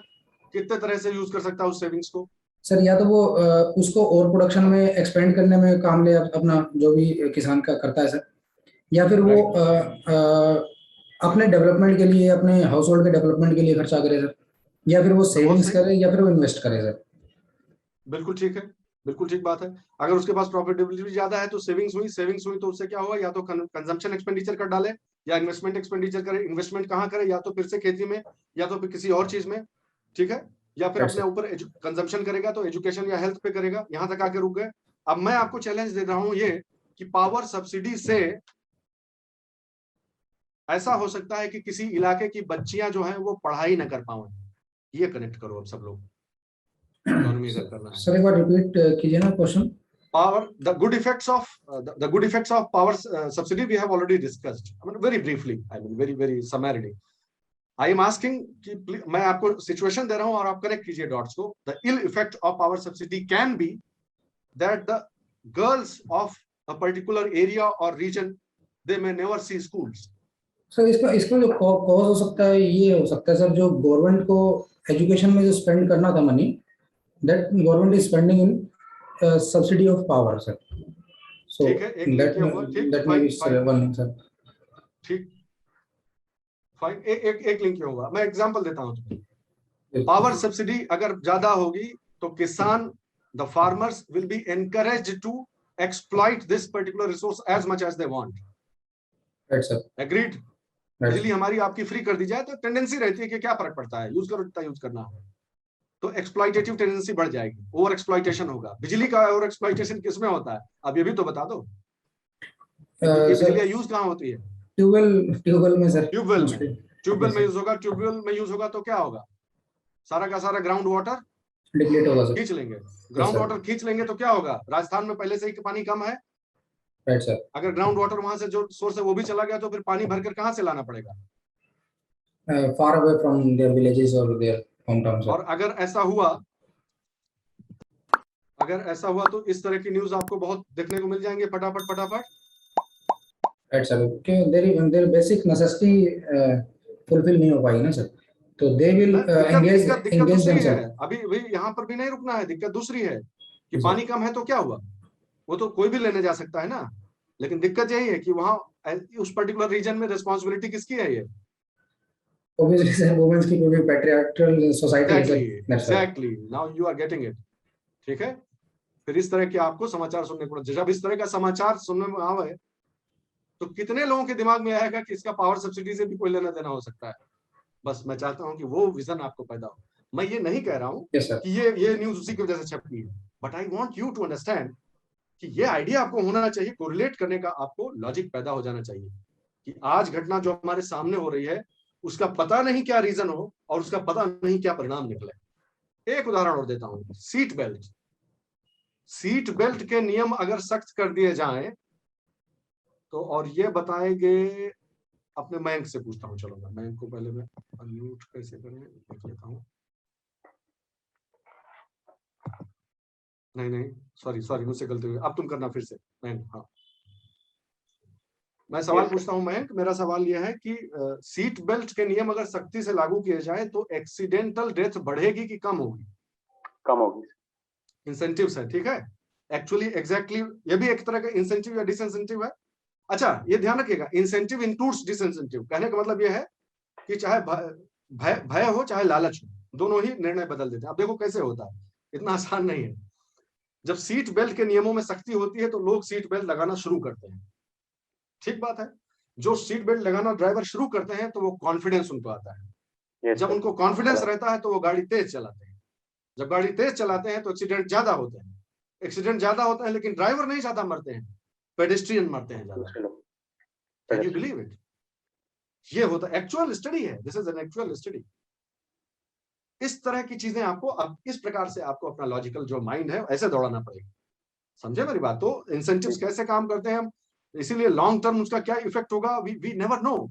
बहुत सारे अलग एग्जांपल एक और बताता हूँ।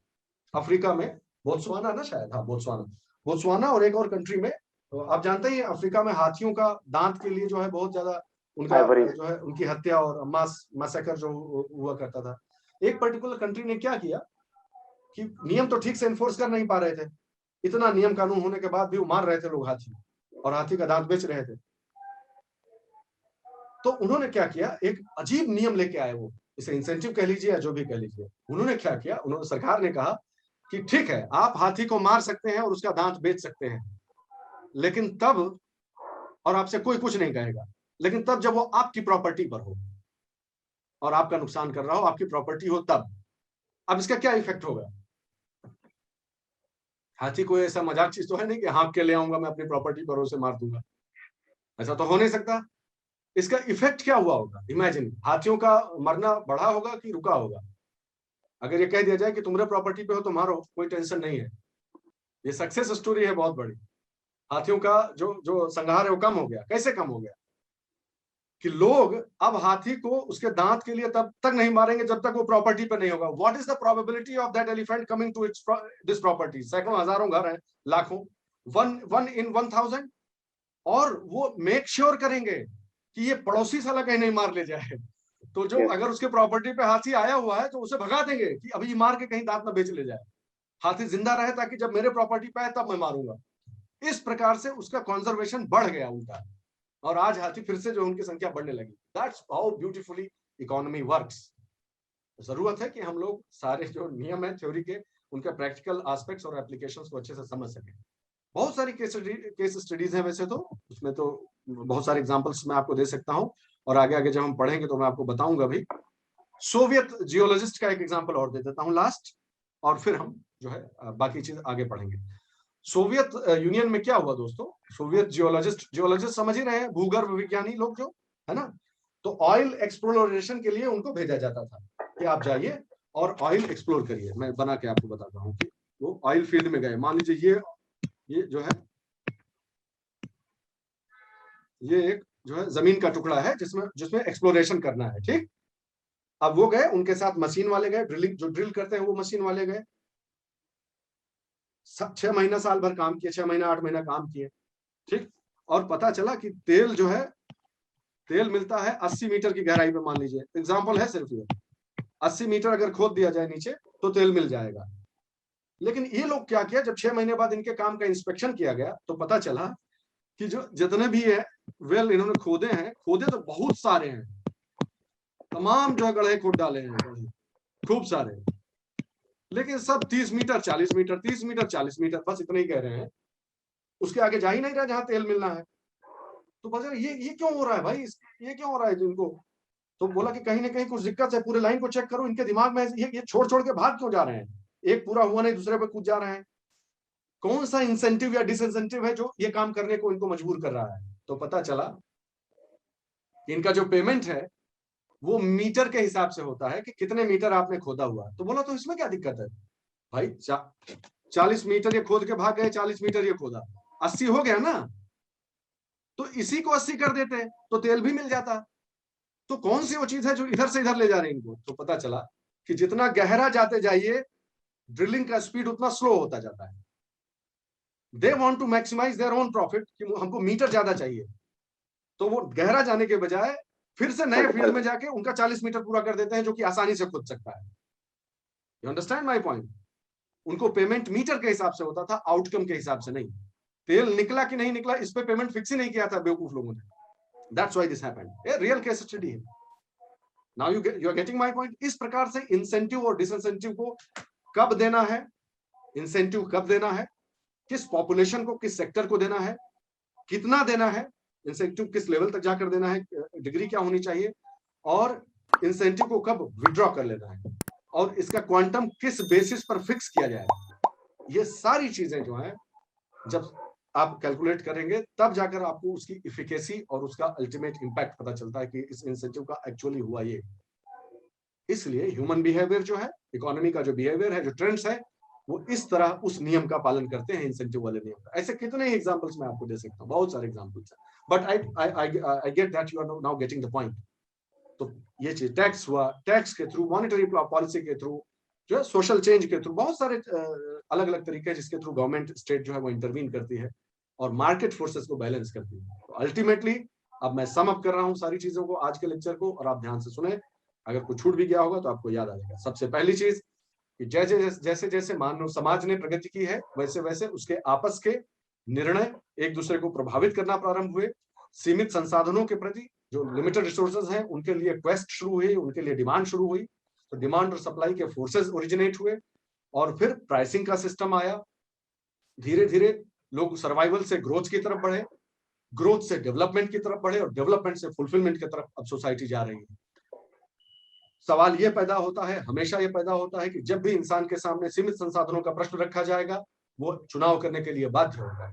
जब वो चुनाव करने के लिए बाध्य होगा तो उससे, उस चुनाव से संबंधित कुछ नई नई चीजें जो है, नई नई संकल्पनाएं सामने आती हैं। जैसे कि मेरा एब्सोल्यूट एडवांटेज किस में है, मेरा कंपैरेटिव एडवांटेज किस में है, मुझे जो है अब मेरा ये जो मैं चूज कर रहा हूं उसकी अपॉर्चुनिटी कॉस्ट क्या है। जैसे तुम अपना एग्जांपल ले लो, समरी में ही बता देता हूं मैं, अपना एग्जांपल ले लो। यूपीएससी के कैंडिडेट हो ना तुम, अच्छा मैंने बंद कर दिया शायद, कोई बात नहीं। यूपीएससी के कैंडिडेट हो, कहाँ गया वहां, एक यूपीएससी के कैंडिडेट के लिए ये चॉइस है। मान लो तुम्हारे लिए मैंने बनाया कि इसी एग्जांपल से समझाता हूँ। आपने चुनाव किया कि आप पढ़ाई करेंगे, आप यहाँ बैठे हैं, आपने चुनाव किया कि नहीं मैं यूपीएससी की तैयारी करूंगा। At this very point of time when you are preparing for UPSC, ये चॉइस आपने कर ली, आपने एक चॉइस कर ली कि मैं यूपीएससी की तैयारी करूंगा, ये आपका फर्स्ट अल्टरनेटिव था, सबसे most preferred alternative. At the same time आपने क्या छोड़ दिया, इसकी भी तो बात हो, अपॉर्चुनिटी कॉस्ट जिसको कहते हैं। आप हो सकता है उसके बाद सबसे अच्छा काम कर सकते थे टीचिंग का, आप टीचिंग से पैसा कमा सकते थे, मान लीजिए एग्जांपल ले लीजिए 50,000 रुपया महीना आराम से कमा सकते थे, ठीक। अभी सिर्फ विजिबल कॉस्ट, इनविजिबल की तो बात ही नहीं कर रहे हैं, जो विजिबल कॉस्ट है कि अगर आप पढ़ा रहे होते तो 50,000 रुपया महीना कमा लेते, ठीक है। उसके बाद अगर पढ़ाई भी न कर पाते तो कहीं कंप्यूटर डेटा एंट्री ऑपरेटर तो हो ही जाते हैं, अगर आपको लैपटॉप चलाना आता है, 20,000 रुपया 25,000 रुपया उसमें जाए तो 50,000 25,000, और कुछ नहीं तो दिहाड़ी मजदूर तो है हो, हाथ गोड़ सही सलामत है, तो ईंटें ढो लेते साले जाके, तो 5,000 रुपया जैसा कहीं नहीं गया था, 5,000 रुपया कमा लेते, वो कर लेते। ये भी तो अपॉर्चुनिटी कॉस्ट है ना भाई, आप ये सारी चीजें छोड़ते जा रहे हैं। और वो भी नहीं हो पाता तो जिन लोगों का जो है हाथ पैर सही सलामत है, जो अच्छे से दौड़ सकते हैं, भाग सकते हैं, तो गिरहकट्टा ही शुरू कर देते, चोरी कर लेते, लेके भाग लिया धन दूसरे का, इस तरह का काम कर देते, और कुछ नहीं है तो। लीगल इलीगल नहीं देखता इकोनॉमिक्स, याद रखिएगा। तो you are forgoing so many things to make this particular choice. तो अब अगर मान लीजिए ये वेंचर करने से आपको लाख रुपया महीने की इनकम होती है, सैलरी आपकी लाख रुपया आ जाती है, तो आप उसे लाख रुपए को प्रॉफिट मत समझिए, 50,000 तो ये गया ही ना, ये ध्यान, 50,000 तो वैसे कमा लेते, तो आपका जो मार्जिनल जो बेनिफिट है वो 50,000 ही समझिए अपने दिमाग में, आपने उसकी अपॉर्चुनिटी कॉस्ट भी पे की है, ऐसा नहीं है कि सारा का सारा आपको फायदा ही हो गया। That's what economics tells us. तो अपॉर्चुनिटी कॉस्ट का सिद्धांत आ जाएगा।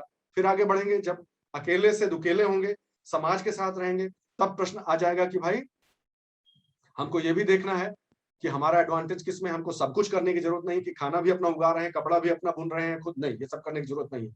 जो जिसमें अच्छा है वो सारे लोग इकट्ठा हो जाएं और आदान प्रदान हो जाए। ये जो ट्रेड है, आदान प्रदान है, पाया गया कि इसमें जितने लोग पार्टिसिपेट करते हैं, अगर ये फेयरली हो रहा है तो सब लोग अपने अपने पोजीशन से बेटर होकर निकलते हैं। और क्योंकि ये इतना ट्रेड शानदार चीज निकली, तो इसलिए कहा गया कि क्यों ना इसे ऑर्गेनाइज कर लिया जाए, और इस प्रकार ऑर्गेनाइज इकोनॉमिक एक्टिविटी का कॉन्सेप्ट आया और मार्केट की संकल्पना शुरू हुई। फिर आगे बढ़े तो पता चला कि मार्केट के हवाले ही लेकिन नहीं छोड़ा जा सकता है, there will be certain issues, certain requirements where somebody has to intervene and regulate.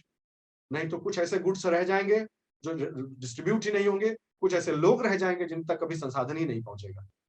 इसलिए मार्केट में स्टेट का इंटरवेंशन जरूरी है। फिर बात आता है कि कंट्री की प्रोडक्टिविटी कैसी है, स्टैंडर्ड ऑफ लिविंग कैसा है, ये सब डेवलपमेंट के उसमें कॉन्सेप्ट में, ग्रोथ और डेवलपमेंट में आ जाते हैं। और फिर लास्ट में जो कॉन्सेप्ट आता है वो ये सब है। जब ये हम समझ लिए तब हम गए कि एक पर्टिकुलर इकोनॉमी का अगर एग्जांपल लिया जाए तो हम देखते हैं कि टोटल कितने सेक्टर होते हैं भाई। तो एक प्रोडक्शन सेक्टर बेसिकली है, ऑब्वियसली एक कंजम्पशन सेक्टर है, ये बनाता है, ये उसे कंज्यूम करता है। प्रोडक्शन सेक्टर जो है वो गुड्स मार्केट के थ्रू उनको सप्लाई करता है हाउस होल्ड को। House hold sector production sector के लिए अपनी स्किल्स, लेबर, कैपिटल ये सप्लाई करता है, रिसोर्स यानी इनपुट मार्केट के थ्रू।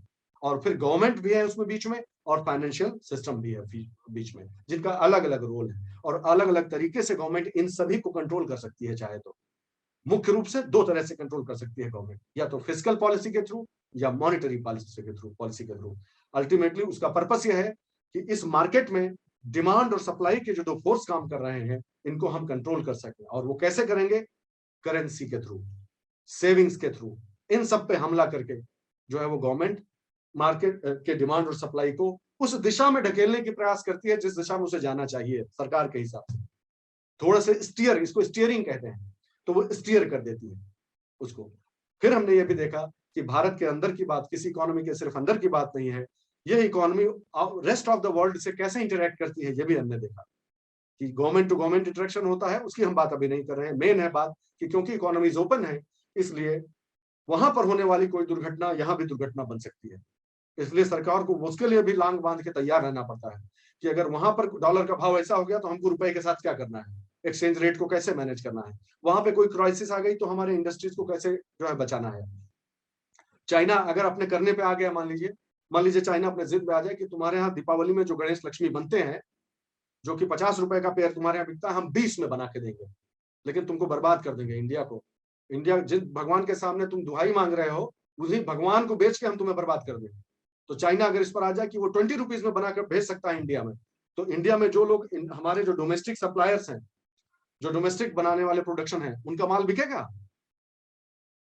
नहीं बिकेगा। तो फिर सर मार्केट फोर्स के सहारे छोड़ दें? नहीं, we have to protect our domestic industries to a limited extent. बहुत ज्यादा प्रोटेक्शनिज्म भी नहीं होना चाहिए, नहीं तो हमारे लोग इनोवेट नहीं करेंगे ना। दिक्कत ये है ना कि हमारा तो सरकार ध्यान रख ही रही है, हम तो 50 रुपए में बेचेंगे, तो फिर वो इनोवेशन नहीं करेंगे, प्राइस में इफिशिएंसी नहीं आएगी। लेकिन कुछ हद तक तो प्रोटेक्ट करना पड़ेगा, तो कैसे प्रोटेक्ट करेगी सरकार? तो सरकार इंपोर्ट के ऊपर ड्यूटी लगा देगी कि 20 रुपए का ये जो भगवान आ रहे हैं उस पर 30 रुपए हम टैक्स लगाते हैं, तो टोटल फिर से 50 हो गया। अब जिसका माल अच्छा है वो बिक जाएगा। प्राइस एडवांटेज नहीं लेने देंगे तुमको, कॉस्ट एडवांटेज नहीं लेने देंगे। काउंटर वेलिंग ड्यूटी बोलते हैं ना इसको, कि आप यहाँ dump anti dumping duty measures बोलते हैं। तो आप यहाँ अपना माल डंप करना चाह रहे हो और सस्ते में बेचना चाह रहे हो, हम अपने लोगों को नहीं बचाएंगे क्या? हम तुम पर ड्यूटी लगा देंगे। अब इन सब मेजर्स को लड़ने के लिए क्या हुआ कि ऐसे तो ये तो तब तो झूठ मूठ का ग्लोबलाइजेशन है जी। तब क्या ग्लोबलाइजेशन? जो जैसा चाहे वैसा अपने अपने इंडस्ट्रीज को ही बचाता रहेगा, इसका तो कोई नियम कानून ही नहीं है, इसके कोई उसूल ही नहीं है। ठीक है, तो फिर क्या हुआ? WTO आ गया कि नहीं भाई, कुछ थोड़ा बहुत नियम फॉलो करिए भाई, ऐसा ना कर दीजिए, सबको कुछ नियम मालूम मानने पड़ते। WTO आ गया, World Trade Organization. These are the things. तो एक्सटर्नल सेक्टर ऐसे होता है, इंटरनल सेक्टर से ऐसे इंटरेक्ट करता है। ये सब सारी चीजें हम एक एक सेक्टर, इनमें से हर एक सेक्टर डिटेल में पढ़ा जाएगा, और डेली जो न्यूज आई है पिछले 1 साल में उससे कोरिलेट करके बताया जाएगा कि ये ऐसे काम करता है, देखो। तो मुझे लगता है कि काम हो जाएगा। तो I think I have been worth your time. आप लोग इसको अच्छे से पढ़िएगा। जो भी इनसे रिलेटेड चैप्टर्स आपको एनसीईआरटी में पढ़ मिले या गूगल में मिले, कोई टेक्स्ट बुक पढ़ने की आवश्यकता नहीं है अदर देन एनसीईआरटी। इतना प्रयास हम कर रहे हैं कि आपको ना पढ़ना पड़े और कुछ भी ना पढ़ना पड़े इसके लिए। इसके बाद सीधे आप कॉन्सेप्ट समझिए, एनसीईआरटी पढ़िए, कॉन्सेप्ट समझिए और सीधे करंट अफेयर्स, और कुछ भी नहीं करने की जरूरत। ऐसा मेरा विश्वास है कि हम लोग सफल होंगे इस चीज। ठीक है, गॉड ब्लेस यू ऑल, जय हिंद, और अगले क्लास में फिर मिलते हैं।